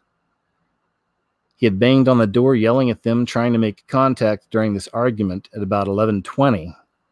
The man then headed back to his apartment, still upset. He allegedly retrieved a weapon and then popped several shots off into the ceiling and somehow popped himself in the face. Oof. Darwin Awards, huh?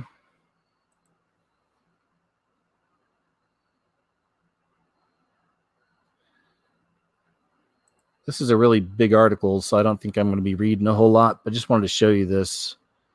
Planned Parenthood admits that kind of propaganda is in more than 150 Hollywood projects. This is from a website called TiffanyFitzhenry.com. And like I said, she goes into a lot of detail with this. I just wanted to kind of throw this out there because I thought it was a really good article.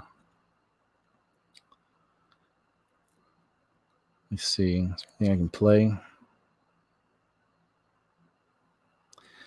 Here we go. It says, as it turns out, PP has advised on over 150 movies and TV shows since 2014.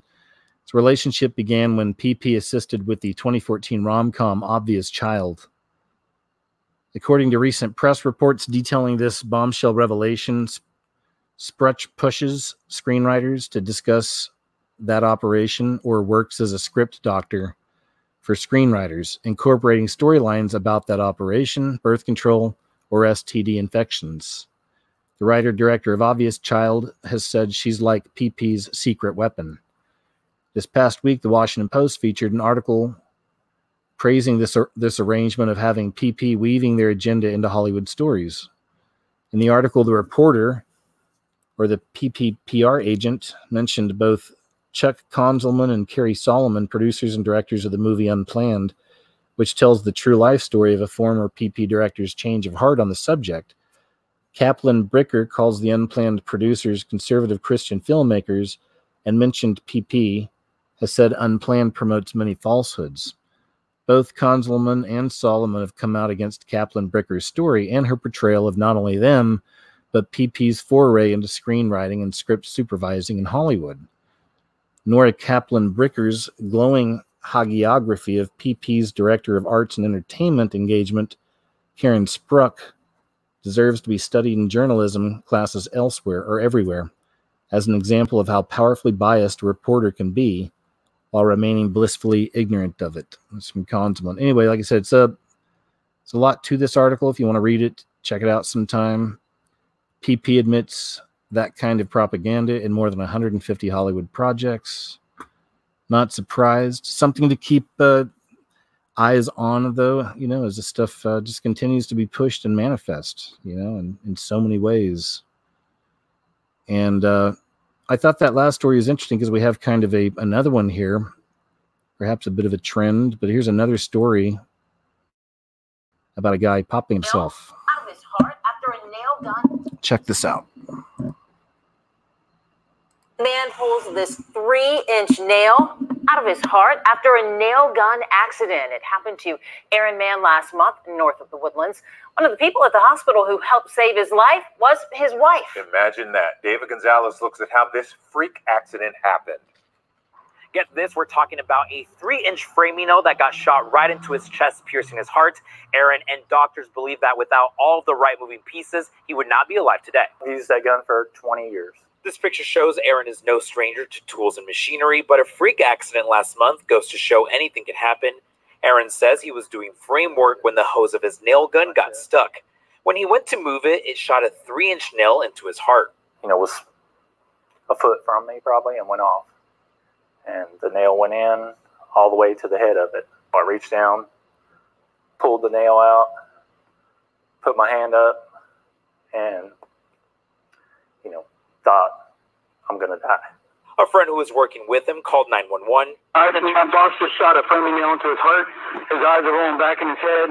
He also called Aaron's wife, Liz, who was working in the trauma center at Memorial Hermann in the Woodlands. It was 40 minutes from the time that the accident occurred until he arrived at the hospital. So I can say that was the longest 40 minutes of my life. Trauma medical director Dr. Timothy Hodges says the trauma team was activated when they knew Aaron was on his way. You look at a patient and you tell that when they're not doing well and when they're doing well, and he was not doing well. Dr. Hodges doesn't recommend removing the nail, but in this case, it saved Aaron's life. He says this surgery was tougher than others for many reasons. I know, Liz. I know Aaron. She was here when the program started. It was tough. When Hodges walked through the door and hugged me and told me that he was out and that he was doing fine, that's when I knew that Aaron was going to be okay. Aaron says all of the right pieces fell into place that day to save his life. That the best of the best was all there that day and was able to take care of me. Like I said, I mean, you know, from the ambulance drivers, which did a, you know, amazing job, to the, you know, everybody who was in the surgery. Believe it or not, Aaron is back at work, and he's even everybody who was. I'm just going to point it out. It's interesting. And that's some kind of logo for, I'm sure, some brand. But look what they got there. They got Fox, which can be broken down to 666. Most of you know that. And then they've got the infinity symbol next, right? Like the snake eating its own tail, infinity. So the beast system type symbols just in everything, whether people are aware of it or not, you know, but I thought that was interesting. I was kind of waiting for him to thank, you know, God or, you know, thank Jesus or something. I know not everybody is. I know some of you that don't believe are probably rolling your eyes at me again right now, but, you know, I was kind of waiting for that and it never came. And then I was just thinking about the symbolism and, you know, who knows? Not even saying he's aware of it, but maybe it's an example of, you know, it's something he chose because that kind of a spirit is within him. Maybe that we see that on a mass level with people. These are the way I kind of see things sometimes. You know, is that what it is? That people are already sold out to the system, whether they realize it or not. You know, most of them victims. Just years and years of programming, mind control.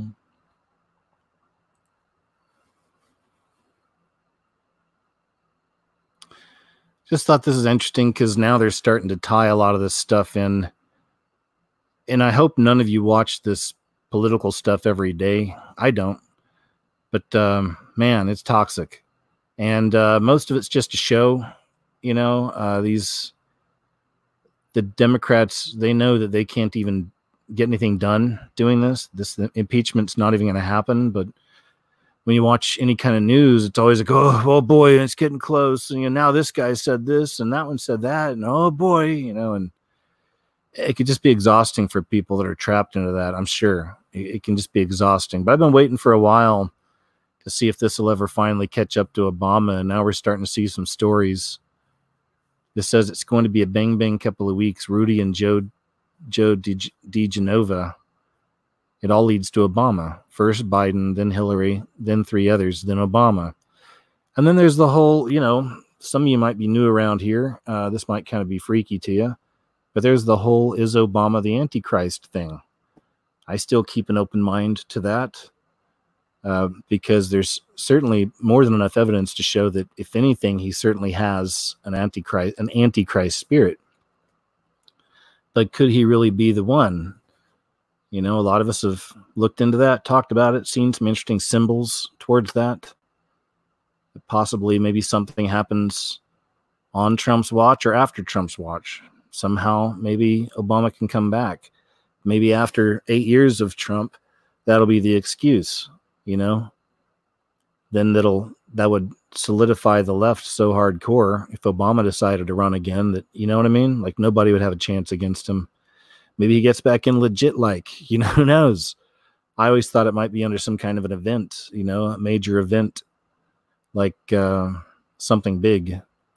But again, I don't know. When we talk about that kind of stuff in particular, we always mention how we're speculating and questioning and wondering some of these things. So anyway, I wonder what's going to happen, if anything, with Obama connected to all these shenanigans and hijinks, if anything, because if he really is the man of sin, the son of perdition, I got that right? Yeah.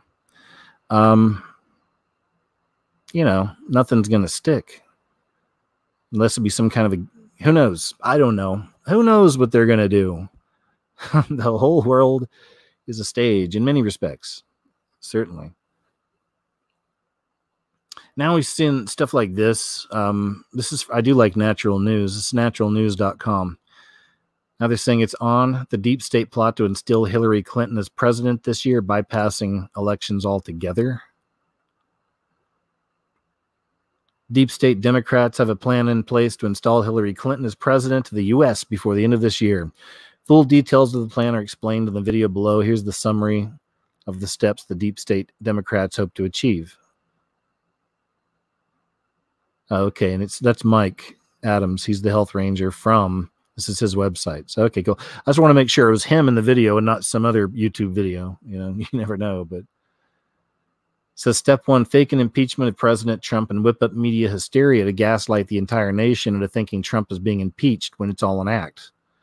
Number 2, stage an arrest of President Trump, Mike Pence, and his cabinet members for CNN's cameras to create the visual impression that Trump is guilty of something. After all, why is he in handcuffs, right? Step 3, swear in Nancy Pelosi as the president since she's next in line. Step 4, Pelosi appoints Hillary Clinton as her vice president.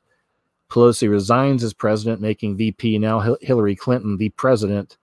Then Hillary Clinton then appoints a new vice president, perhaps John Brennan, to strengthen the deep state spooks in her administration. Well, that's definitely some interesting a thread connecting, I'll say, huh? Will it play out like that? I don't know. I want to throw that out there. I thought that was interesting, though. Something else here from Natural News. U.S. Marines Reserve Units activated for emergency within the United States, which will come with little warning, cites threats in the homeland. So breaking news update concerning a directive involving U.S. Marine Corps Reserve Units via MAR admins. Bunch of numbers and stuff. New order is summarized as Marines ordered to active duty in search of defense support of civil authorities. Or in support of, sorry. Okay. I don't want to get into the whole thing, but I guess that maybe that's happening, U.S. Marines. Because let's see who they're connecting it here with. Well, get this one here. I don't know.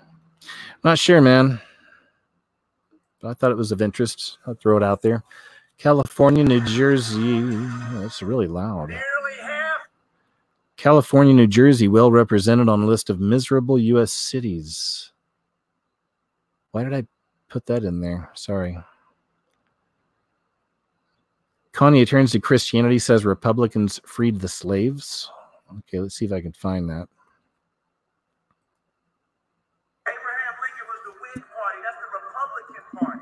That freed the slaves. Oh, shit!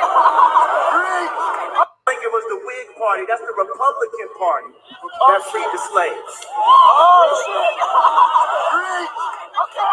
That's the Republican Party that freed the slaves. It's whatever.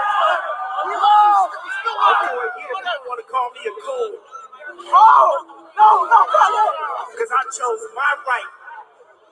In America, we got the right, right? We got our own rights, our own opinions, right? But somebody tell me because of my color who I'm supposed to pick as the president. You black, so you can't like Trump. I ain't never made a decision only based off my color. That's a form of slavery.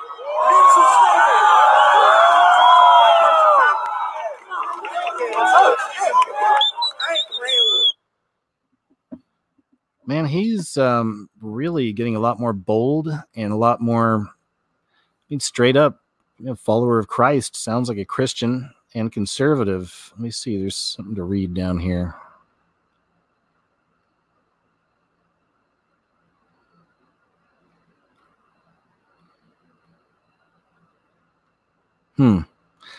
Saturday, Kanye West, a popular supporter of President Trump, performed in front of a massive live audience in Utah during one of his Sunday service collectives, where he intends to deliver a combination of R&B, hip-hop, and gospel songs in support of free thinking. Republicans freed the slaves, he said. I never make decisions on my color. You want to call me a coon? We have a right to our opinions. It is a form of slavery to expect me to make a decision based on my color.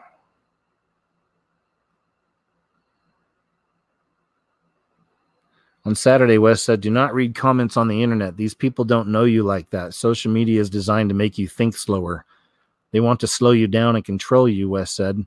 There's 1 in 3 African Americans in jail in this country. Who said, thank you, Kanye? What I want you to say is, thank you, Jesus, West said.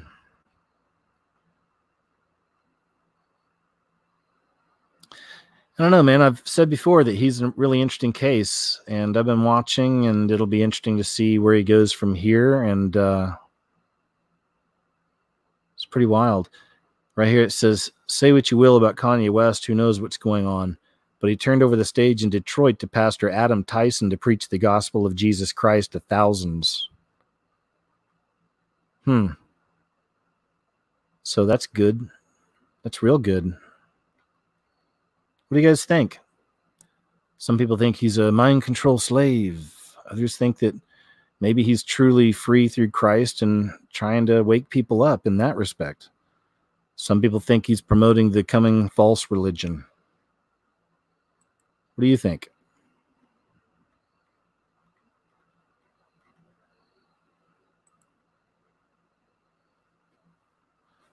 I thought this was pretty interesting here. Luxury fashion house Balenciaga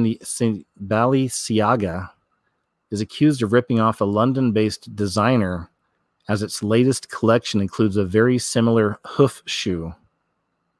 But look at this.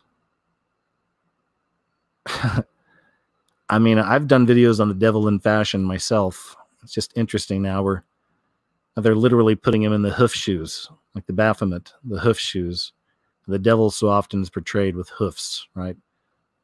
An animal from the waist down. Doesn't look very comfortable either, I gotta say.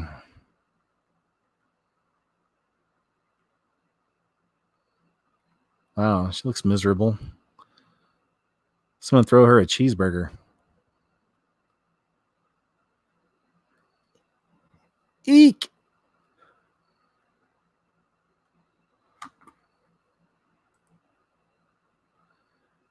I thought this is pretty good here. Funeral prank by deceased grandfather talking from beyond the grave leaves mourners in stitches. This guy apparently was a real goofball. I think some of this might be offensive, but I think the bad words are bleeped out, so we should be safe there. But let's check. Well, what was this? Yahoo News? Yeah, check this out.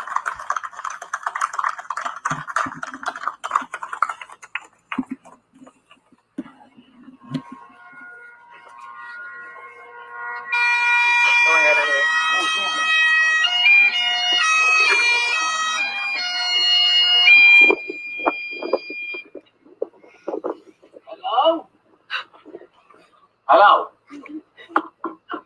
Hello? Let me out! Where the am we? Hello? Hello? Anyway, I don't want to play a whole lot just because I don't know if these guys are going to strike that or not, but I thought that was pretty funny. So, you know, it's good to have a good attitude about it. He was dying of cancer, and only one other family member knew about this. Let's see. It's pulled off by Shay Bradley, a father of 4 and grandfather of 8 from Dublin, who passed away last week after a long illness. Rather than have his friends and family filled with tears at his grave, he'd planned an incredible prank. Let's see.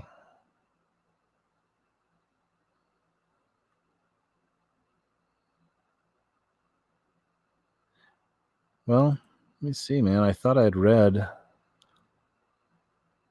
Anyway, all right, it was just him and like one other family member. I don't want to read the whole thing now, but there we go. Thought that was kind of interesting. Okay, this right here is pretty crazy. For you Mandala effect people out there, those of you who are into the Mandala effect thing, I just stumbled across this video, but you may want to check this out. Maybe this is up your alley. I'm not sure. But it's from Quantum Businessman. This guy's an actual scientist. He explains everything in the beginning. You can go to the YouTube channel and see that they don't ever do so-called conspiracy type videos or anything like that. But in this video, he talks about quantum physics, and he talks about how the Mandala effect might be connected to these perceived changes to NECS entree data. Anyway, he's got an interesting perspective. So apparently some kind of data has been changing, and nobody can understand exactly why. And he kind of ties that into physics, quantum physics, and the Mandala effect. And I know some of you are going to like this. I know it's right up your alley. Some of you really into that Mandala effect thing. So Quantum Businessman, he's only got 2,000 subscribers, but he's growing. Hopefully he's growing. 50,000 views on this. I think it's pretty interesting. Just want to share that. You guys might want to go check that out.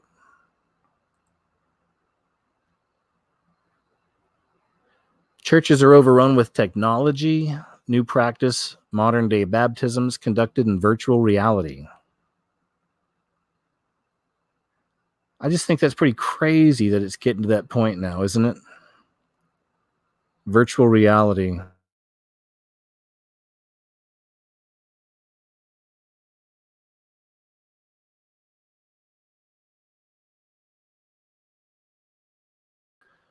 Certainly there are circumstances where virtual baptism is all that can be accomplished. However, in the majority of cases, persons who are seeking to be reborn can attend a church for baptism. Further, the entirety of community, which is experienced through the church's congregation, is non-existent, should online ministries become commonplace in regards to church worship. Churches across the country are installing massive TV screens and advanced technology to further entertain the audience in an attempt to keep up with the ever-changing world. That's the mistake. Following the ways of the world, right? All of which is all right, it says in the article, but where's the line? Some churches are not only installing massive screens, but they're also creating a virtual space in a virtual world and conducting baptisms in a fictitious reality. We are leaving the information age and entering the experience age of VR, virtual reality, and augmented reality, said DJ Soto, pastor of VR Church, which he says is one of the first fully computer-generated religious institutions.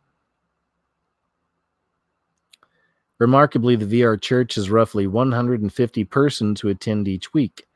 Our sermons are less stage-delivered, Soto said. They're more engaging. We want people to really experience the scripture, so I'll have everyone follow me as we go through the story. Furthermore, according to the pastor, he set out to create a radically inclusive worship experience after he left his job at a local megachurch in Reading, Pennsylvania in 2016. Shortly after that, Soto stated the virtual congregation. All right, I don't really want to read much more on that. I think it's pretty much finished. We get it. We understand. It's kind of crazy. It's kind of crazy. It's kind of crazy, isn't it? I think it is. Get down here. Snopes. Correct me if I'm wrong, but I thought that wasn't Snopes connected with YouTube for a while as one of their fact checkers, or am I wrong? I know the ADL is, but I don't know. I thought Snopes was as well. Oh, the Southern Poverty Law Center, SPLC, they were. I know that too. But Snopes, were they? Anyway, it's interesting. So Snopes, total garbage. It's always been considered a quote fact-checking website, for years. But it's always had a heavy left lean to it. So definitely not always telling the truth, telling one-sided truth. Says just like he did with CNN, I don't want to get into a stunning admission, or what we already knew. Snopes reprinted an essay Thursday arguing that Trump and British Prime Minister Boris Johnson are such unique threats to the world that experts must find new ways to reach people, which means that, get this, Trump and Johnson must be countered by the shared stories, experiences, and emotions of real people and how they are affected by the big global issues. The blog post by Professors David Knights and some other person was first published at The Conversation, but rerun by Snopes in full. I don't know, this seems complicated. Anyway, Snopes reprints blog declaring feelings and emotion over Trump facts. Okay, whatever. Don't trust Snopes anyway. Texas woman beat and robbed after coughing near couple at gas station. I guess it's pretty much it. It's the headline. Police in Houston are searching for a man and woman suspected of assaulting a 24-year-old woman at a convenience store after the victim coughed. Surveillance video shows a 24-year-old Ashley sit down next to a man and woman Friday to hit the slots at the Valero gas station in Houston. Ashley coughs and the woman yells at her for doing so. The victim then asks the manager if he could tell the couple to leave. Video reveals the woman attack Ashley, grabbing the victim's hair and yanking her down to the ground. And then punching and kicking and all the mean stuff comes in. But just more of this just madness, man. You know, lady coughs, people just go crazy. Hunter Biden steps down from Chinese board as Trump attacks. Again, I'm not big into the politics stuff. I don't really care so much about all that. But I just think it's so crazy that when you look at what they're doing, so they're saying they're going to impeach Trump for, you know, working with Ukraine, working out a deal and getting information or whatever. Meanwhile, you've got Biden, Joe Biden, talking about doing the exact same thing for his son, using his political office to protect his son in a business deal with the Ukraine or whatever. So, you know, I mean, they're guilty and it's obvious, but that just goes to show you guys, if people are still that trapped in the beast, they should see this much at least. And that's a part of this. This is really a mass awakening.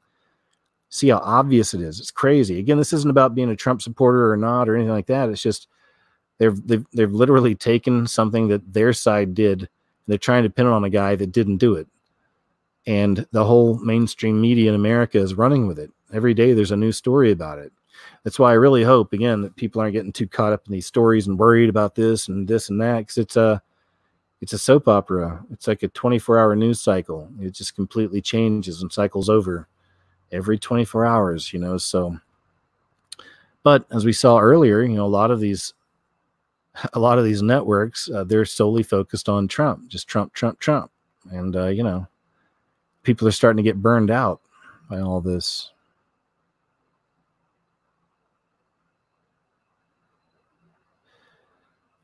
This meme has been gaining a lot of heat. To watch the Trump meme video MSM doesn't want you to see. Carpe Donktum banned, then unbanned from Twitter.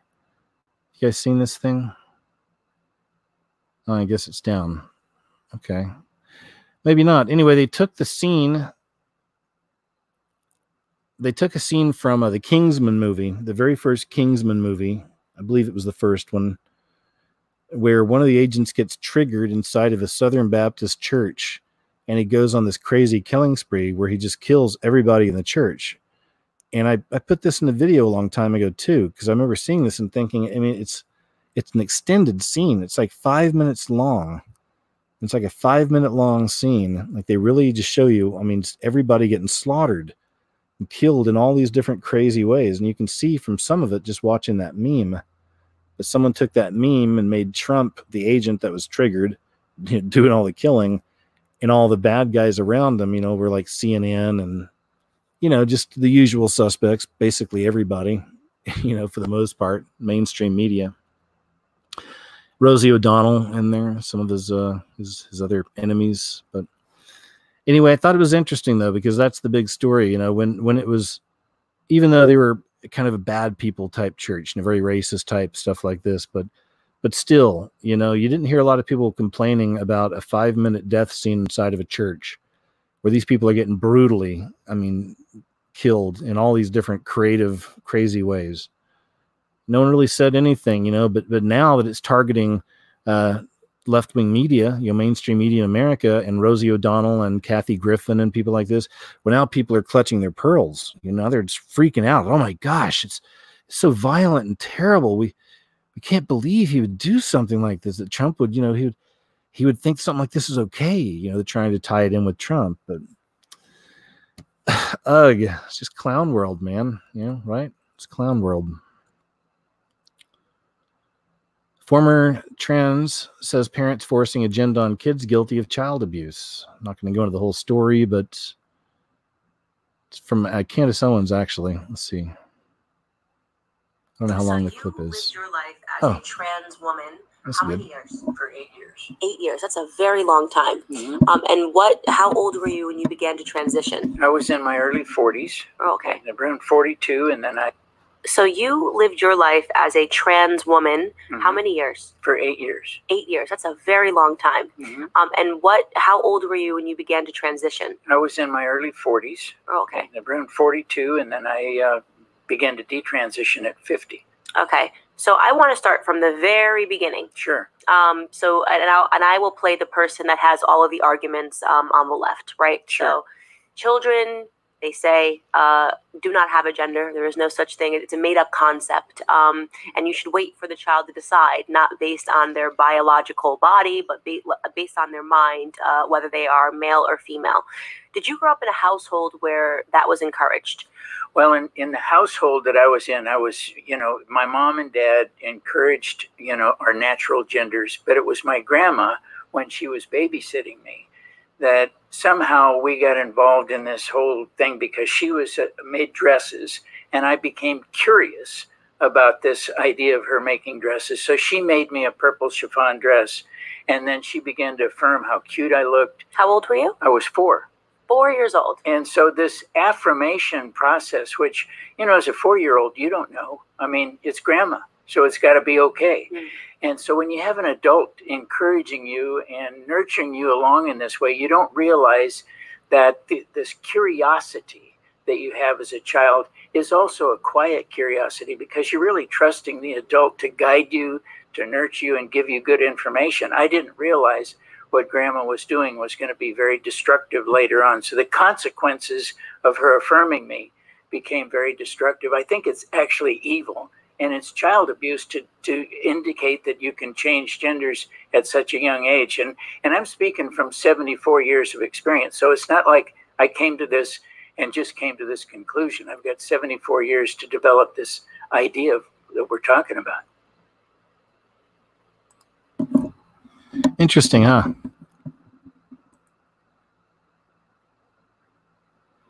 Women are stressed, burning out at an alarming rate, new study finds. Does this apply to any of you ladies out there right now? Stressed out or burned out? Any of you feel burned out? I know it's not just females, because I know I've certainly felt burned out over the last couple of years at times too. But I think this is different. Let's see. A new study published Thursday found that American women are experiencing burnout and stress at an alarming rate. The study conducted by the Meredith Corporation and the Harris Poll found that women across generations feel more stressed, tired, overwhelmed, anxious, and burned out across every aspect of their lives than in the past, and significantly more so than their male counterparts. The study surveyed 2,015 U.S. adults, including 1,036 women, spanning 4 generations, including Gen Z, Millennials, Gen Xers, and Boomers. Burnout is an official medical diagnosis according to the World Health Organization. According to the study, 48% of women said their burnout stress is so extreme that it keeps them up at night. See, even stuff like this, when it's the World Health Organization, I never know if I should take this as, did this really happen and this is true, or is this some kind of a program that they're wanting to program people with? That's just me. I know. Call me a conspiracy theorist, you know, if you will, but I always have to question when it comes from like the World Health Organization. I'm not so sure, you know, but anyway, check it out for yourself if you're interested. Look up the WHO study. 49% of women, it says that at a workplace, work-life balance is a myth. So 49% of women said that a work-life balance is a myth. 67% of Gen Z women born after 1995 said the way things are going, I don't know how I'm going to cope with the stress if it continues at this pace. Does that really sound right to y'all? Does that sound like something that a lot of you Generation Z women are dealing with? We see 95 to 2001. Yeah, we might have some. We might have some Gen Z women listening. You never know. But is that something you think is real? Like the way things are going, you don't know how you're going to cope with the stress if it continues at this pace? I don't know. 81% of women say society glorifies being busy. I don't know. Does it? Taking care of family members plays a huge role in the burnout rate of women, the study found. When discussing family, the study found 77% of women said they prioritize their family's needs over their own, which probably, maybe even more, who knows. 60% of women said the one person they never have enough time for is themselves. 67% of women said they could say no more often. 54% of women said they often feel guilty when they need to take a break or rest. When discussing social media, love-hate was the top word used by women to describe their relationship with it. The study found that if women could get just 1 extra hour or free time each week, 35% said they would give up all social media for a month. 37% said they would give up alcohol. 25% said they would give up, doing it. And 24% said they would give up chocolate. To combat stress and burnout, 73% of women have added or are considering adding a wellness workout regimen to their routine. Okay, all right. We got it. There you go.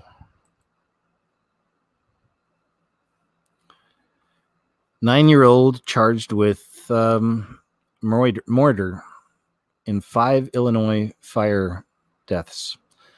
This is crazy. A 9-year-old child accused of causing a mobile home fire that killed 3 children and 2 adults in central Illinois has been charged with 5 counts of first-degree murder. The juvenile also was charged with 2 counts of arson and 1 count of aggravated arson. The April 6th fire killed a 1-year-old, 2 2-year-olds, a 34-year-old man, and a 69-year-old woman at the Timberline Mobile Home Park near the village of Goodfield, about 150 miles southwest of Chicago. Woodford County State's Attorney Greg Minger would not reveal other details about the suspect, including a possible relationship to the victims. No child as young as this has been accused in a mass killing since at least 2006, according to the AP USA Today Northeastern University Mass Murder Database. It tracks all U.S. homicides since then in which 4 or more people are killed. All right. Wow. It's crazy though, huh? 9-year-old kid. We already watched that. This is a video. I just wanted to just say that something out on this real quick, but this is from Truth Stream Media. This is called "This Is Not My Next Video."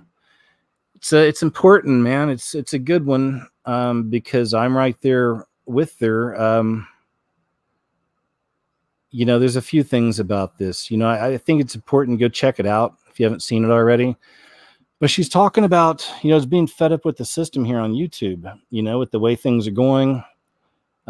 It's just not what it used to be for us, and it's not even just the financial part. She mentions that too, but it's just your reach. You put in so much hard work on your videos and your shows and everything you do, and you put it out there for the world to see, but there's a system that's put in place it's completely unfair,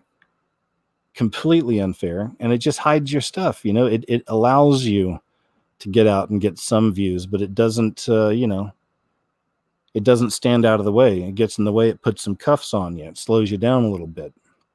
It's not cool. And it is a psychological operation, I believe. And it does have a really bad effect on us mentally doing this kind of stuff. And I can hear it in her voice in this video. It's rough dealing with this kind of crap sometimes, So it's not always about the money. But then the money does come in. And that's one thing, even right here in her video, she had mentioned, you know, they didn't say me, but I mean, they're mentioned, you know, channels like mine that are selling products. You know, now we have sponsorships and we're putting ads before the videos. Man, guys, and I mean, you know, she said that they just couldn't do it because it felt like selling out. Well, I mean, look, I'm telling you too. I mean, that it hurt when I heard that, but of course, there's a lot of truth there. And, you know, I never wanted to have to do that, to be a pitch man myself. You know, it's not like that at all. And it's not like I'm selling tickets to the Drag Queen Story Hour at your local library. You know what I mean? It's like I'm selling things I'm cool with, you know, investments, gold, silver, VPNs. Why not? You know, like I'm cool with stuff like that. So that's just me. It sucks. That's where we're at, man. Like, I mean, you know, I just started with these companies, and I swear to you, if I didn't, I just got one paycheck or whatever once so far. But when that came, I needed it. Like, I needed to pay stuff off. I mean, it all worked out perfect. It's like, oh, okay, cool. This came along, this opportunity. I took it. Now this. But on the other hand, I did take massive amounts of backlash. I don't like having ads necessarily on there. You know, I don't really like having to do it, but I do appreciate that having these companies back me affords me the opportunity to continue on here. And you hear that in this video from Truth Stream Media. They're talking about that as well. You know, where do you go from here? Because they can't, you know, make the money on YouTube anymore doing this kind of stuff. They just can't. And, you know, so it's got to be Patreon, which again, even right there, huge shout out to my Patreon out there, guys. I mean, some of y'all have been with me for quite a while, and it's you. Because even though I've got a sponsorship, there doesn't have to be on ads on every video. And one thing I've been thinking about doing is maybe instead just putting the ads before these live shows and trying to leave the videos as much as I can ad free. There'll have to be some ads. But in the future too, I'm just going to go back once they've been up there for a little bit and just, I can take the ads back out, you know, as time goes on. Like I'm going to take off that one from Britney Spears probably soon, but I want to leave it up there for a month or so and do my part, you know, and then afterwards just kind of take some of these things out. You know, that's the way I'm looking at it. But at the same time, I hope that you will actually consider supporting our sponsors when we do this stuff. Anyway, I don't want to make this a big plug for my sponsors, but I really just want to put that out there, man. I mean, I feel exactly what she's feeling. And like I said, she mentioned people who put ads before their videos. And of course, I'm doing it right now, you know, and it was painful. It hurts. It still hurts sometimes, to be honest with you, because people can be really vicious. I've had to block tons of people. I lost tons of support on Patreon for it. I took a hit. Trust me, I took a big hit. But, you know, there's no other way. I mean, at this point, like I said, and I'm fine with it. I'm a guy that prays, and I prayed. I said, Lord, you know, I've got enough things in the past I've done, skills, if you will. I can do things in the world. I can find another job. It's like, you know, I pray, man, if this is my time's up here, please help me jump into what the next career is, and I'll bounce. I'll do this because this isn't easy, and it's not for the money. You know, we're not doing it for the money. The money helps. That helps us to maintain and stick around. But Patreon's still my main thing. So again, my people who've been with me on Patreon, who stayed with me through this, thank you guys. Trust me, I'm not a millionaire. Okay. I'm just doing whatever I can do to keep moving and keep going, because this is what I love to do. It's what I think I'm supposed to do. And, you know, I'm just going to keep fighting. And you can hear it from Truth Stream. They're right there too. They're fighting, you know, they're trying to figure out a way. So anyway, I guess I'll just kind of leave it on that, but that's pretty much the last story there for the evening. And, you know, as always, guys, just thanks so much, man, for being here. You know, you guys are amazing. Appreciate you moderators as well.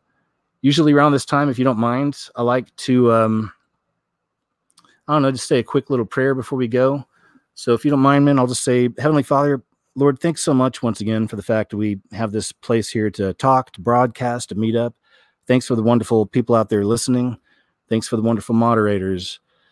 Man, Lord, the world is cuckoo crazy. And, you know, this is one thing I do. And, you know, I've been doing it for a long time, Lord, is watching this stuff. And thank you. You know, thanks that I get to do this. Thanks for all the other watchmen and watchwomen out there, you know, and just thanks, Lord. Keep us all in a peaceful mindset, please, Lord. I ask everybody out there listening. Some people listening don't even believe, you know, but I appreciate them even listening and giving us a chance. And even for you, for everybody, I pray we all find ourselves in a peaceful place, peaceful mind, clear thinking, always growing closer to God through Jesus. And in that note, I'll just say, Lord, thank you again for everything. I love you. In Jesus' name I pray. Amen. Thanks, guys. I try to keep those short and sweet, man. Hope I did okay. Hey, as always, man, thanks so much for being here, you guys. Once again, huge shout out to my PayPal and my Patreon support and friends out there. And, hey, man, keep your eyes peeled for some new videos and some new shows popping up over the next few days. I've got a video about the movie Joker. There's actually a secret code I found in there. So I look forward to showing that to you guys. Take it easy, and I'll talk to you later.